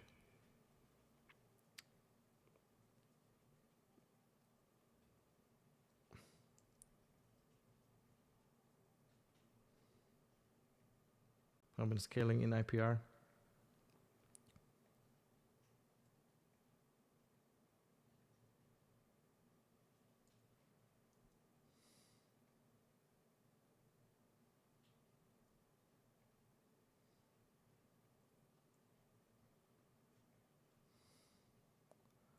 Can highlight that cube, go to Bridge, and maybe go to that 4K and export it. I will get applied straight to that cube.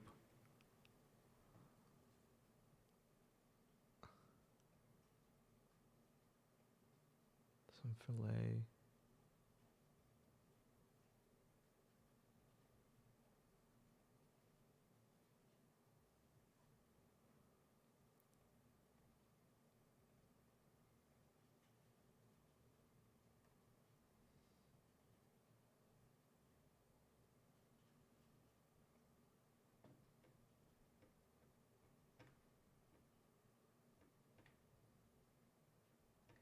Let's try the carpet material. I see like this like rug design.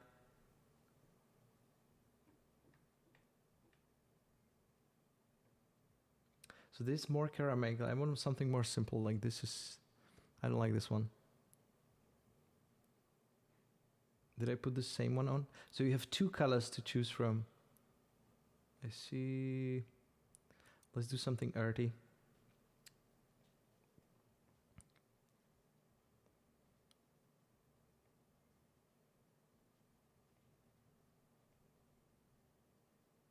What happened there?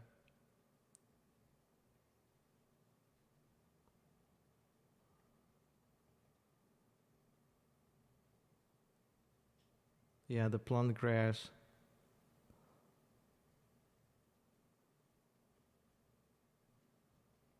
Yeah, it used to work, but I think it only worked because of that old shader graph. Because since the node editor, I think it's all broken.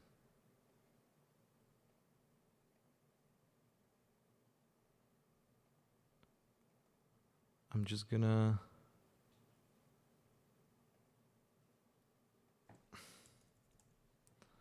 put the color correct into that granite because it's too green for me.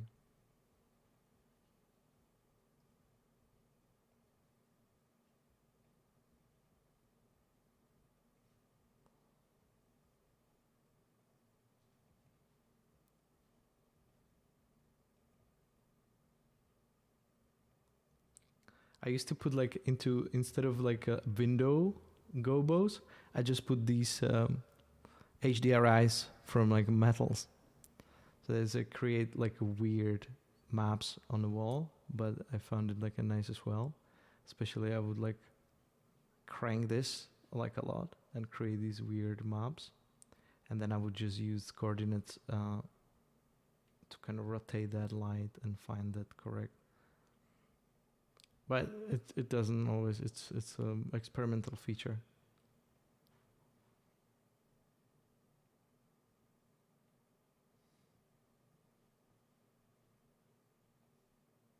It's a pretty ugly scene so far, I can tell.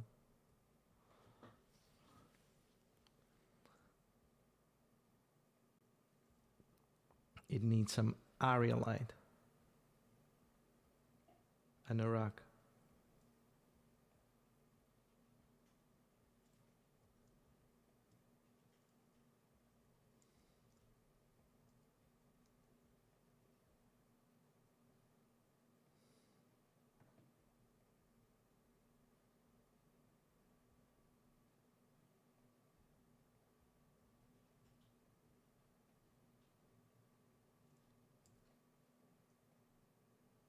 I keep touching that IPR. I thought I'm in Unreal sometimes.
This is like the classic grayscale gorilla look in their tutorials. This is what I realize now. This is what I did.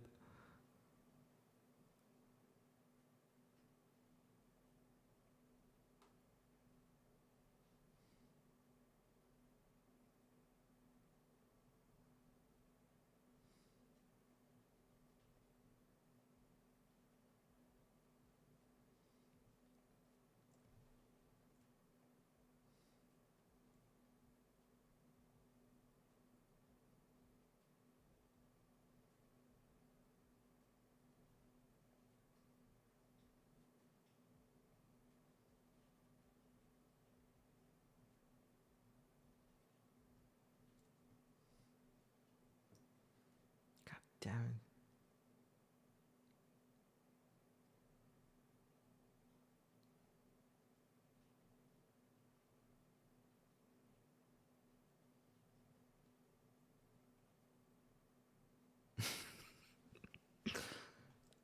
Not this one, this trumpet.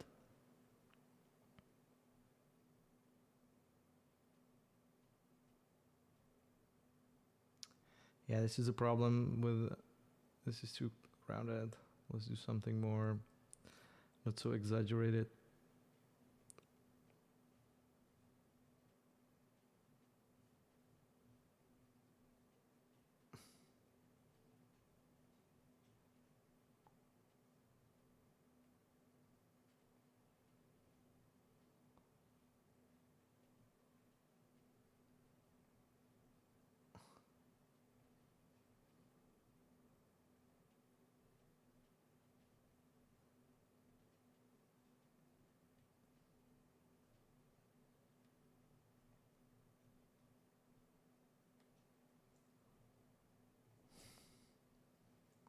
Wait, this can could be glass, and they have like a liquid here.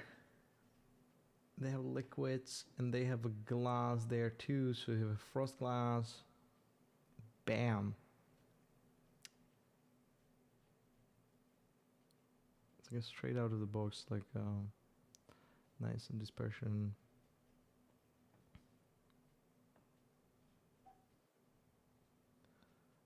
Maybe plug connect node. Do you use, guys, like when you connect the node, you connect it straight from here? I don't often do that. And then you keep working in that.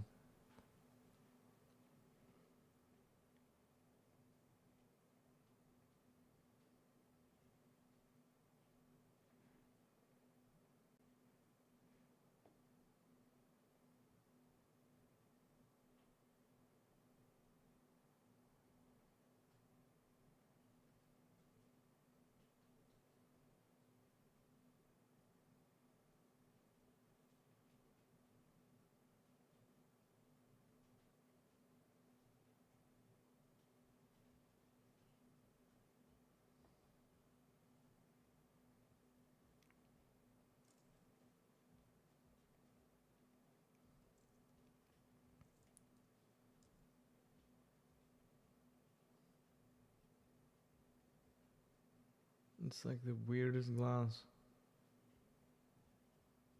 How did we end up doing this, by the way? I was promising the racks, right? This is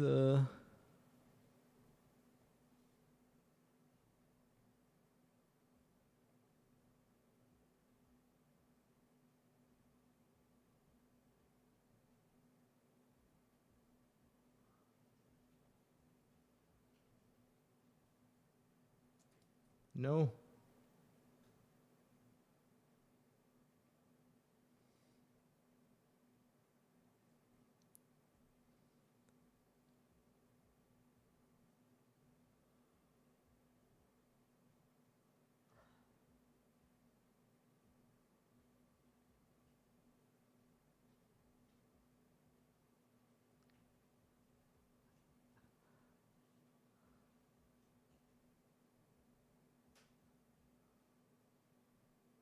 Oh yeah, so you can do pose morph on the spline and morph that from the ugly one to the ugliest. How do you even do that? So you go pose morph on the spline. What did I wrote? Pose morph. So this one.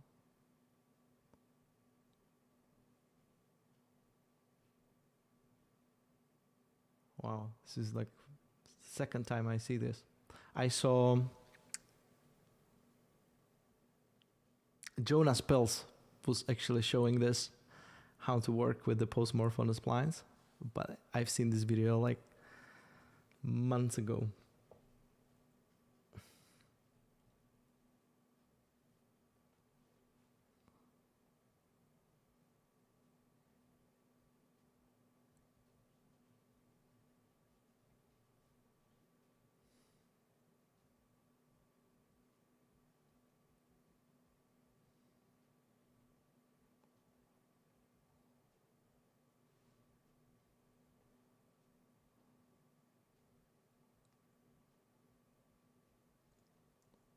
I'm just gonna try to one of those new rag materials there.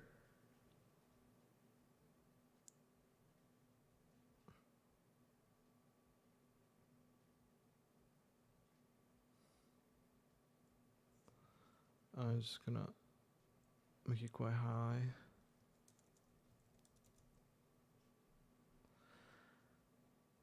And try these new materials. They must have dropped tonight, I mean today. Because like all of these pottery ones on the rack design are new ones.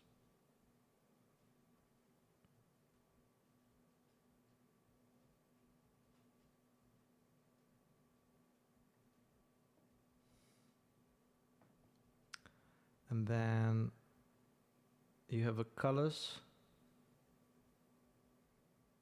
Base color, AO, mask, velvet.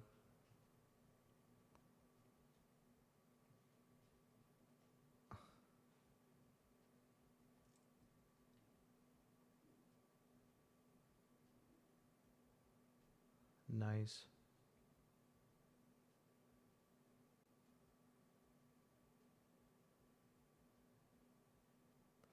So there is displacement.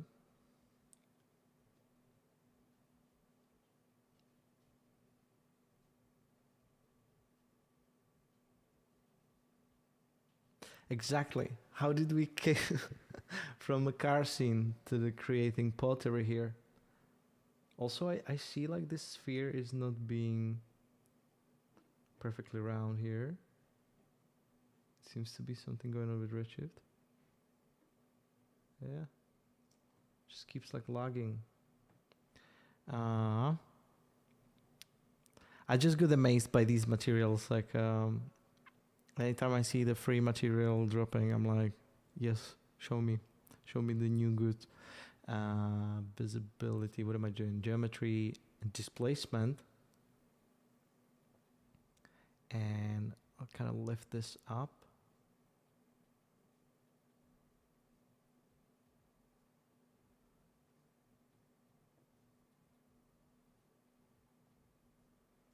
If I do like a 4x4,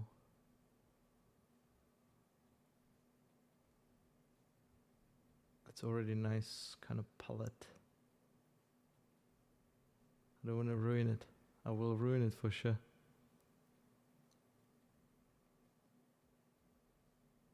Just use some.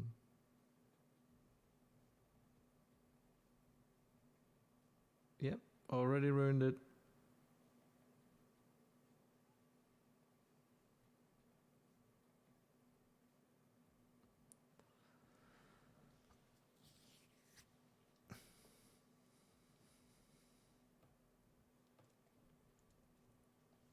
I remember Ross Mason was showing me like how to make it.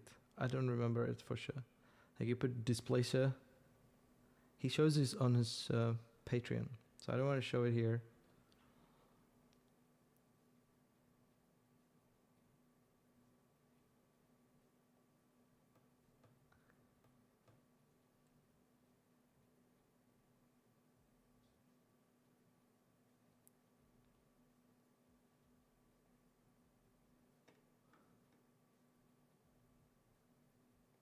There's another pottery here.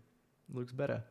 I should name these again. Like I have no idea what's happening. The big one.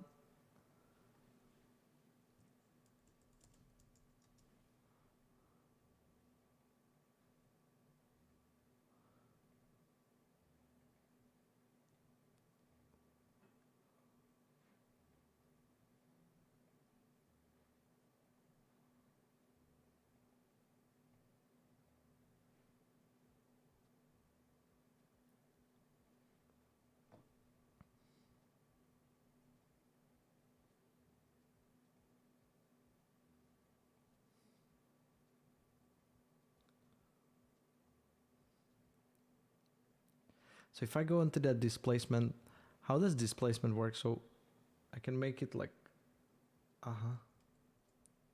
not like that. So I saw like 0.05 makes it like what? Like this is like realistic, would we say?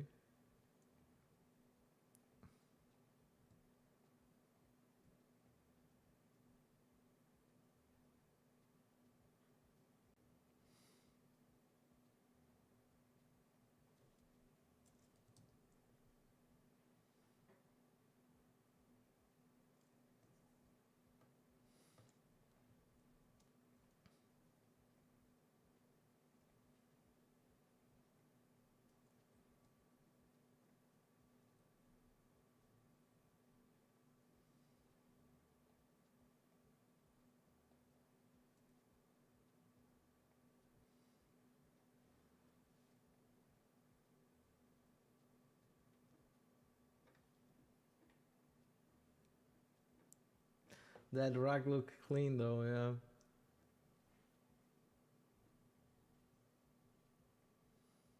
So this is the same rag, just different colors. But there was more stuff. This is a carpet, like a normal one. And there's the ribs. So this could be different. Carpet.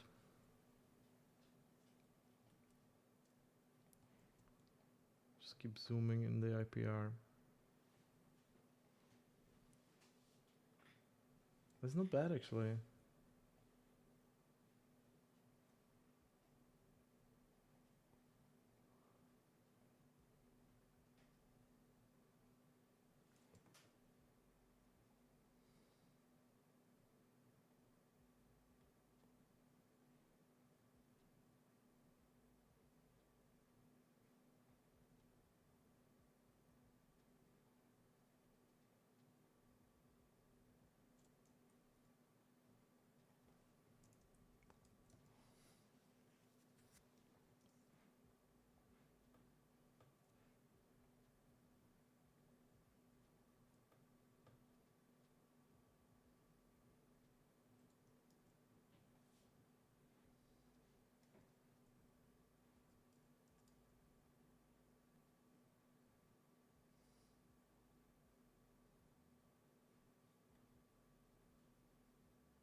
Do you guys look like use snapping when like if I put the carpet?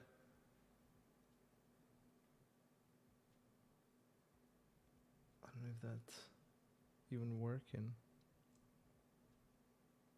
Give it some thickness.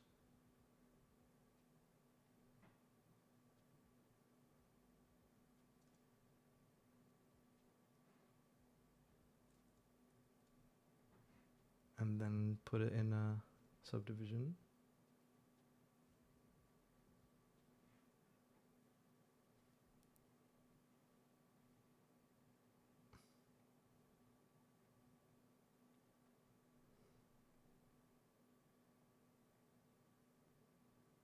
I think it's gonna crash soon, eh?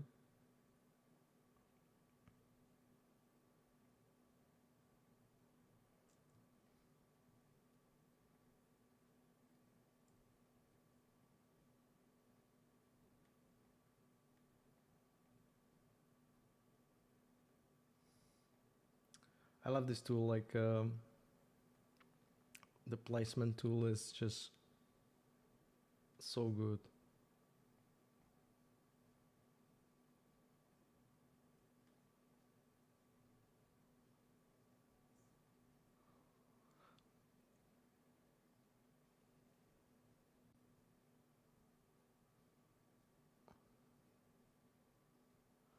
As you can put the lathe into the cloth surface as well. Like no subdivisions, but thickness.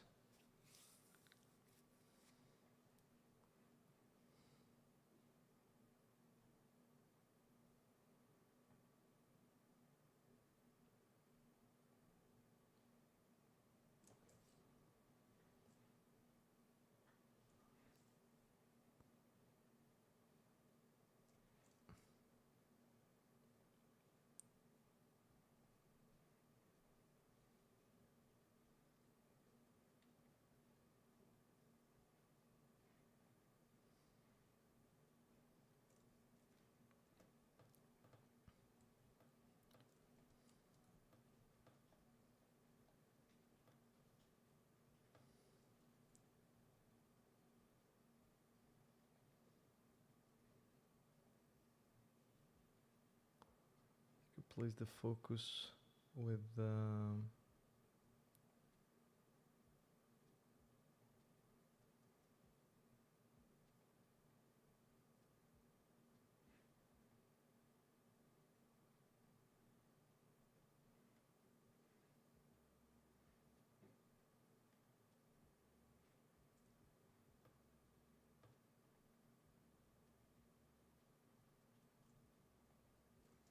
This feels weird.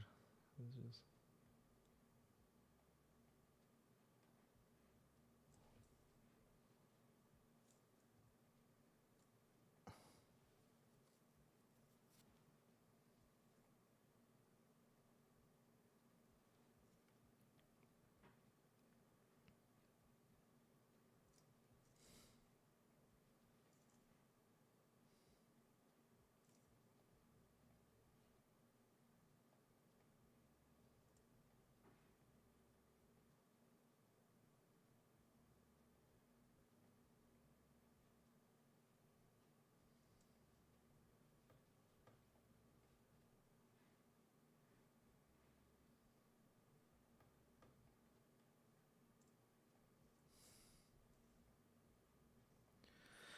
simple, always better.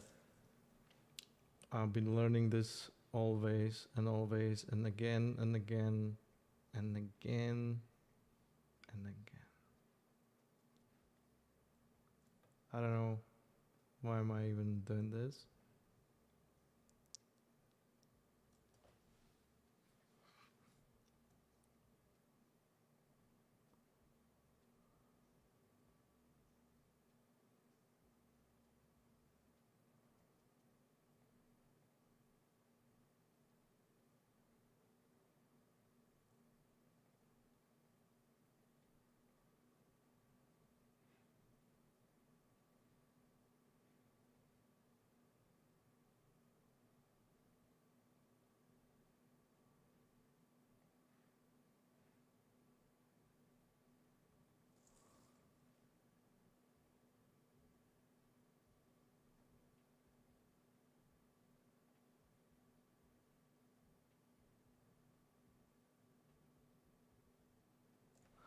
Can I still put the bevel in between those?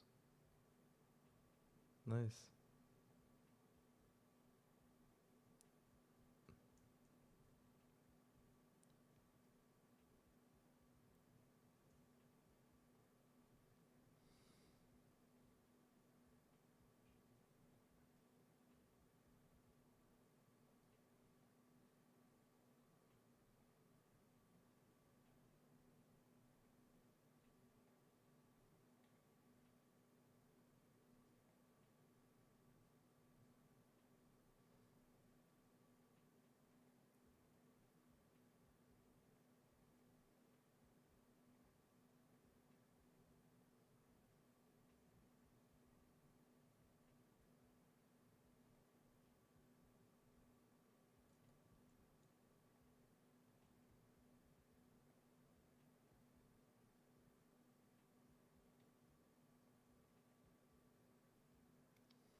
But I think like those materials look straight away good right off the bat,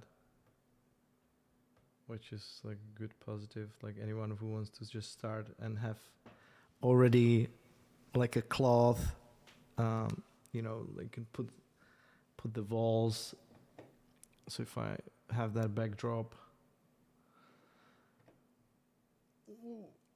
I can put a plaster, Redshift, plaster.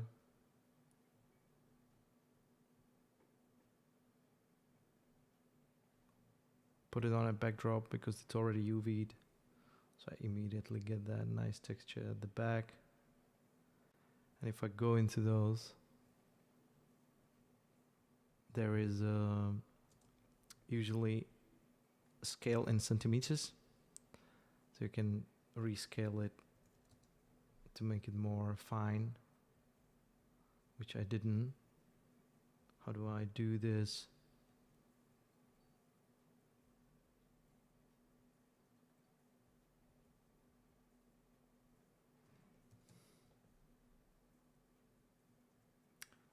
seems to be doesn't changing.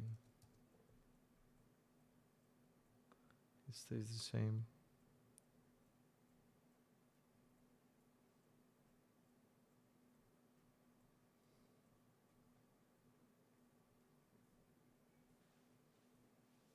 You mean this backdrop?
So this backdrop, like the way I do it, it's I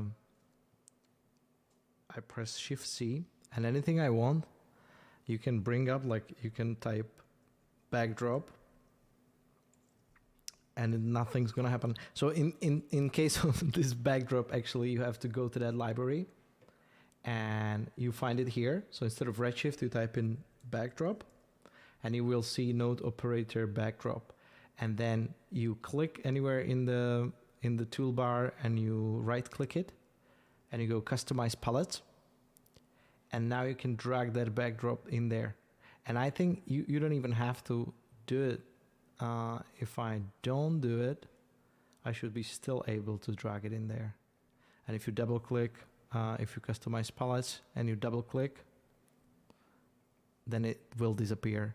So if I remove it and then add it straight from there, just drag it in there, and it will stay there. But you need to make sure you go into Window Customization, and you put Save as a startup layout, or save as a default scene. So anytime you open Cinema 4D again, you can...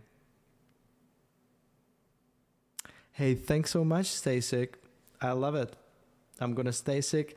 No, it's a pleasure that you've saying this. I really appreciate it, and I've been deciding a long time to actually start streaming, and I'm happy I did, because I get to talk to you guys, and I've learned a lot today as well.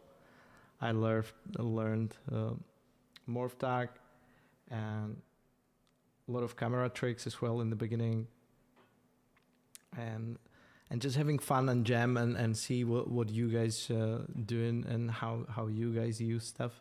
It's awesome to see.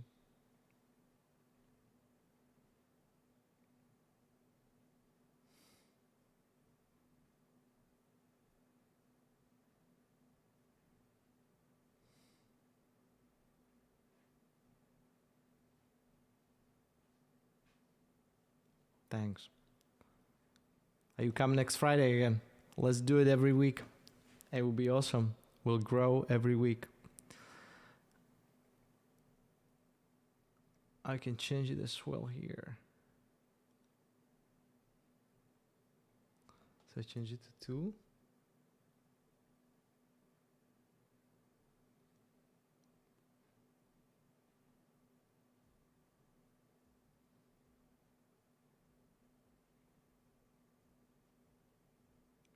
Thanks so much. That makes me really happy. Yeah, I want to upload more stuff, better stuff. Nice. We're gonna be Friday learners instead of hanging outside. Just gonna be learning on Fridays.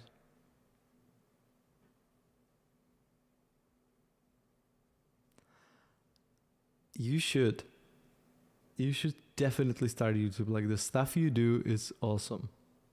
And if you would be able, like, every time I do something, you always come and like help me, like, oh, you could do this. You have so many ideas, and you're already thinking like, why don't I make a YouTube channel? And I think it's a great way to, you know, I would learn from you. You know, there's always people that would learn from you, even though you think sometimes like, oh, I have nothing to offer. But it's actually the opposite. It's always there's always people for you, like that just two steps behind you and want to learn. So once I realized like, hey, what am I waiting for? Let's do this and start growing that channel from like 100 subscribers last January. And now it's February and I'm at 4,000. And I've been slacking a lot lately because I was busy at work. So I wasn't posting a lot, but it was great to see that. Could I ask you how to make a certain material? Yes, shoot. Tell me which one. I'll try. I'm nowhere good in building materials, but I will try. I will try to hack it. Hack it my way. I quite like this render, by the way.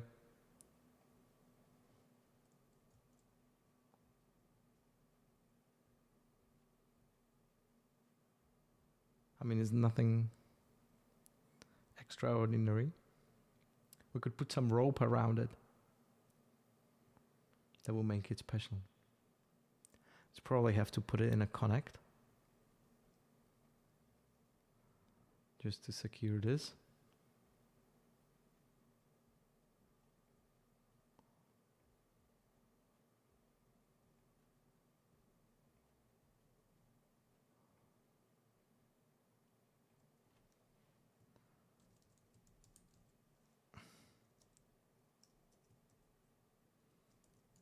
Ceramics for stream, saved. Could I send the video to show you from Instagram? This guy is super cracked. Cool. Yes, send me. Instagram. Super cracked. That's his name, or he is that way? Super cracked.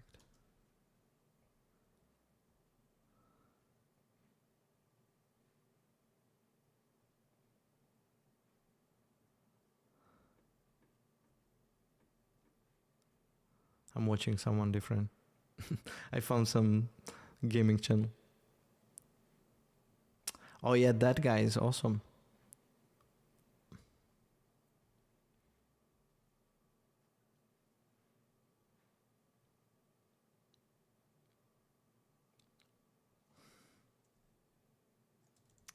But yeah, motion.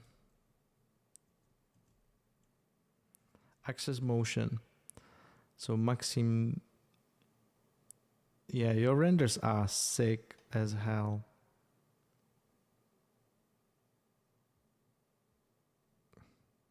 Can I show them?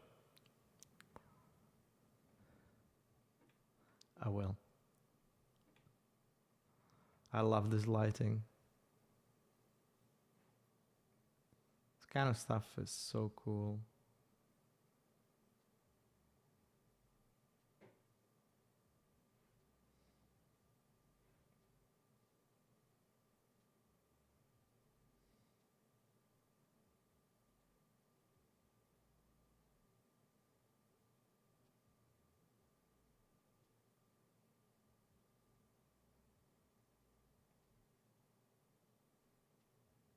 I actually installed Houdini on my Mac.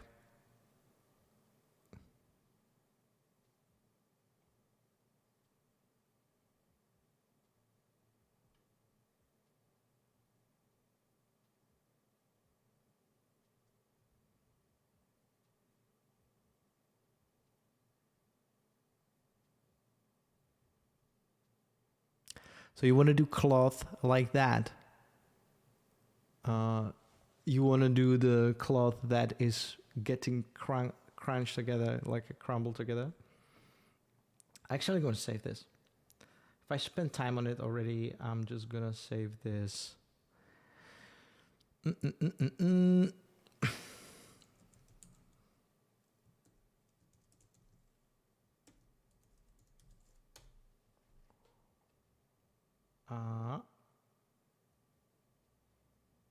And we back to the business.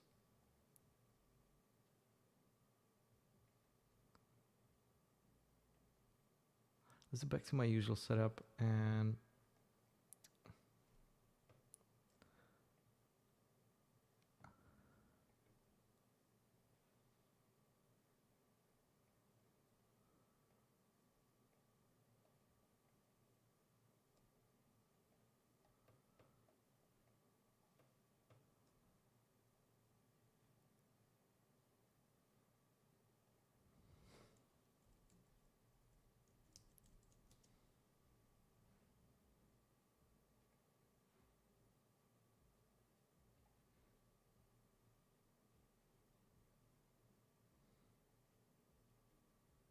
so you want to do like a chromatic material that is kind of metallic with a lot of reflections and stuff like that.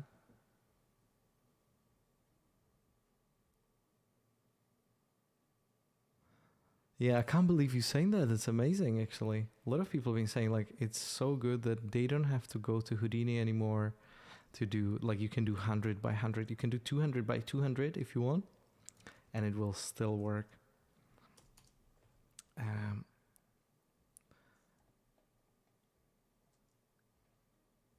You can just simulate with field force.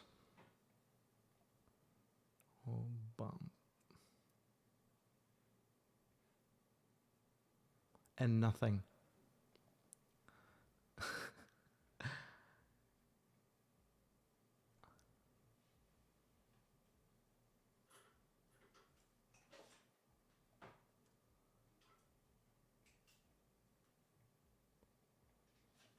But how did you do that slow motion? That's so cool.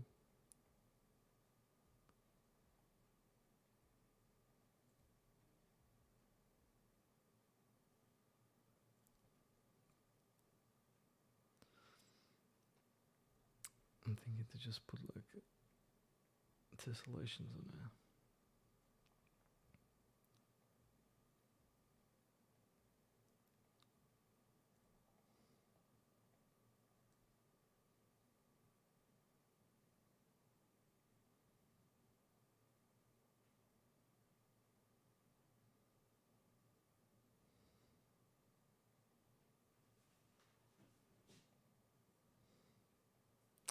So I know he like does like these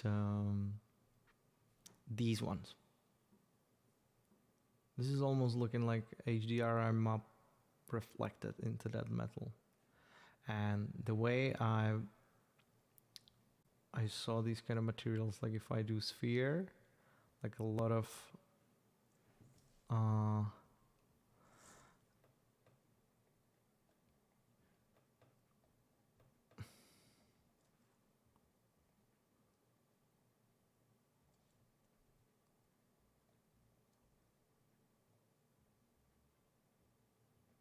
I don't know what happened. I don't want to shade the graph. Oh, now I have a backdrop here. It's gonna stay there for sure for a long time. So I would do metalness to the maximum and apply it to the sphere. And now you have a metallic sphere, which will reflect that HDRI, which is fine. And the before, like what you get as the HDRI, we can even change it to that, something similar to that. And then you go to the IOR, and you can change the IOR to something completely mad, but you can probably get away. I don't know how it would do it. I just make it completely mental.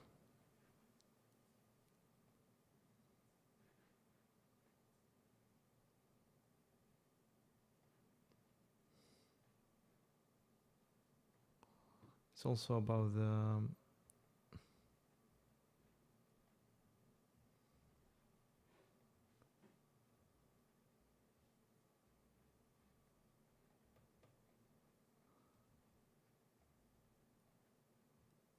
Or if we start like from like aluminium,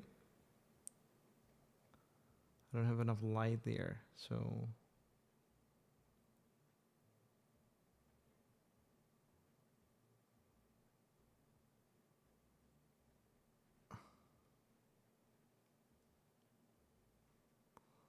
I need to see the chat. I was I have no idea how I would go about it, but I would go like aluminium, like this nice. Let's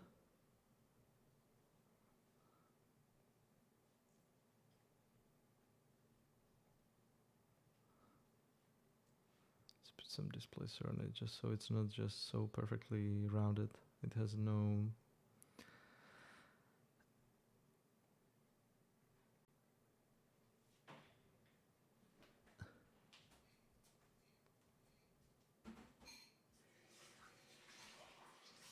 I think it's a combination of both. I think it's a reflection of HDRI, and then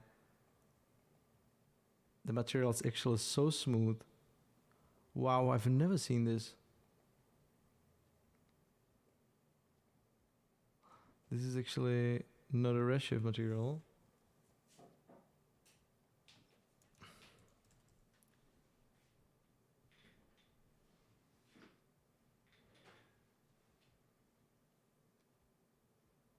Okay, so metal chrome, yeah. I would take that, and that will immediately give me that result. And then you can change that into something more where the reflections are darker, which do nothing. I need to check first.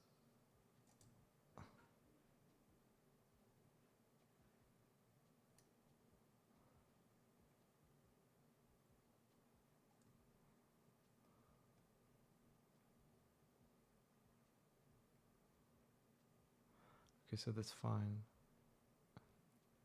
So this is almost there. And then we have a metallic. We can make it even darker.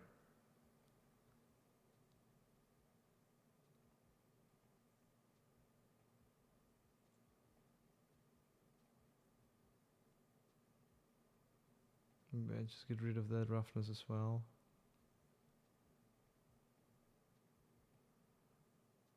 Do I even change anything on this one?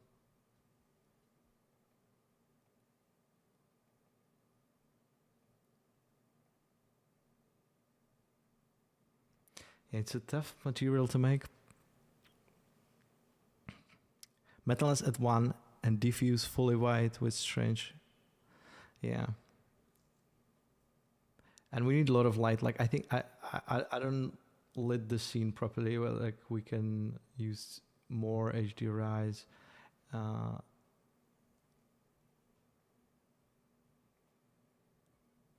can even stack 2 HDRIs on top of each other and go like alien skies, ancient aliens.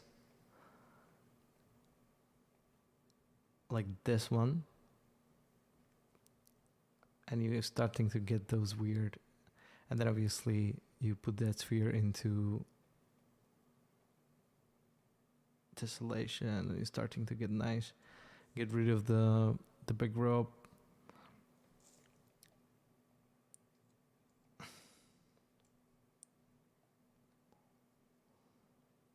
So I think you would get there. It just needs, in each scene, it's going to need a little its own thing. I think you can combine HDRIs. GSG abstract are insane for this chrome render.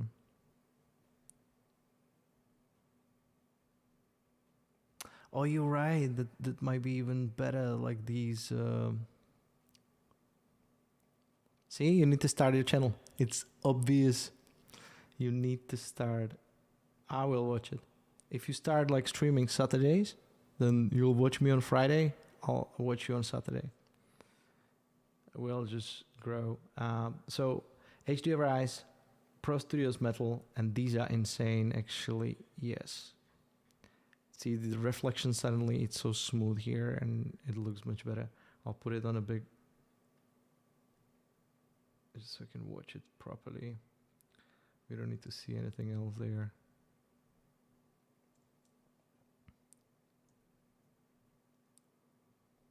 If I turn off this dome light and just keep only the metal ones, and then you can turn off the background there, right? So you want to see, we have these reflections only.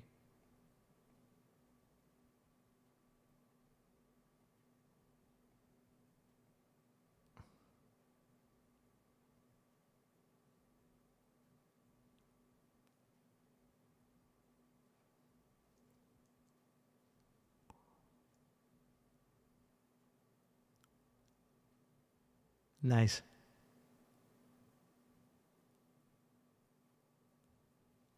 Yeah, it will need some combination of materials, probably even that. But the material actually looks pretty simple. But every time I tried it, and I've tried it already, like when I saw these Chrome renders, I've wanted. But you need like a lot of lights as well. Like from what I've seen, like there's a lot of light. I have nothing here. So even if I like pop in like a 3-point lengthening system and get some light there, I would imagine like, yeah, that's not going to work either, because it will reflect immediately in that. It's interesting. It's a trap next to trap. But yeah, that metal maps, those works really well. And if you rotate them like on objects as well, like if you kind of animate rotation, it will create this beautiful just kind of movement across that. So that's worth like animating only that rotation of that HDRI on object like this. Also in finding like the proper reflection.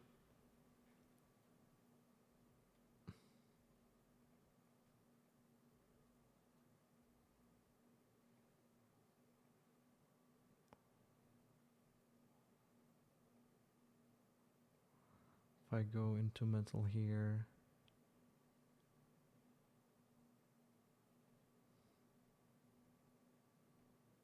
colored chrome space gray, which sounds like something we want.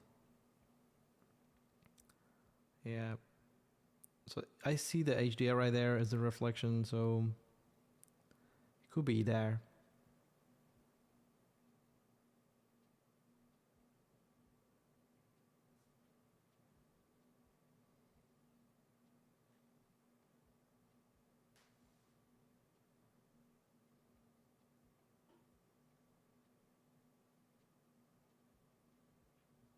I almost got it.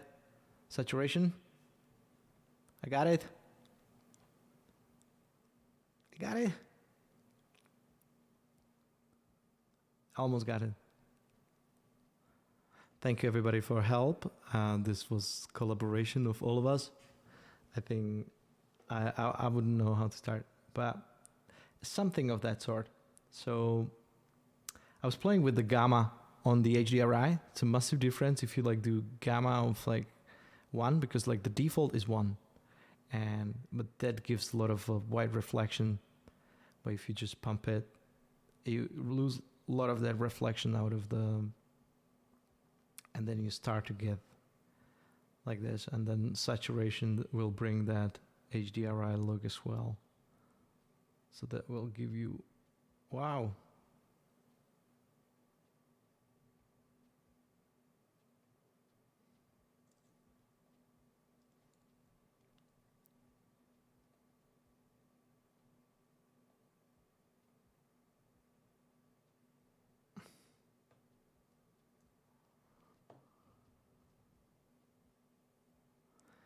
GG.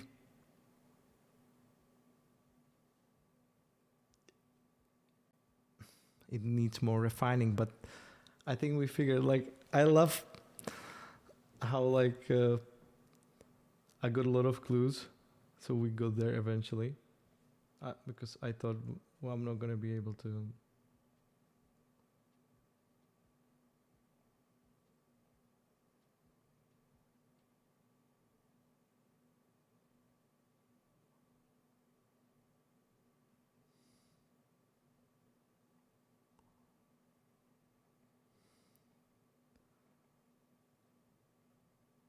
I can try to look at these spacey.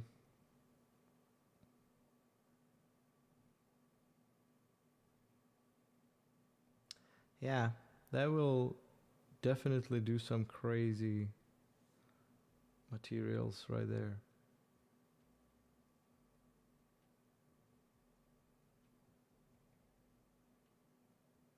Ancient aliens.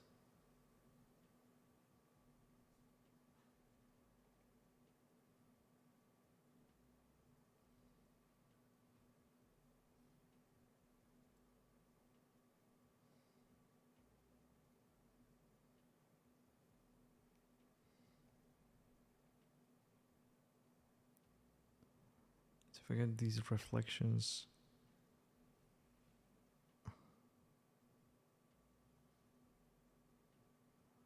I've ruined it. I went too far again. No, but it's just that dome light. I need to change it back to what it was.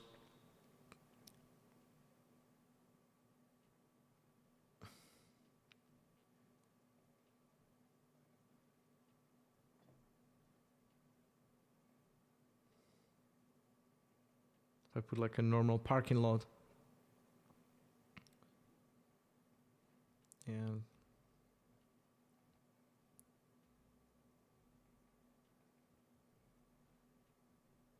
So I killed it with that gamma, but that gamma is actually solution to this. So like 2 is too much, but like 1.6, you get that metalness. This is too blue, so like you need to dial the saturation, and so it's gonna be a lot of play. But I think eventually you can get to that material.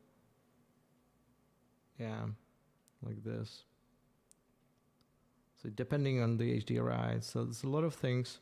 I think he cannot develop that look, and then he knows know exactly which HDRI, what he's dialing in. But it's interesting.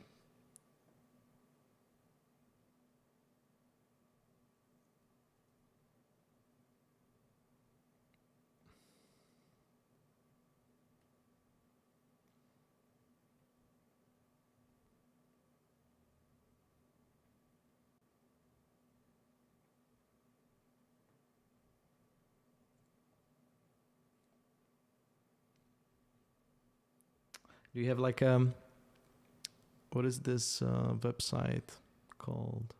3D scans.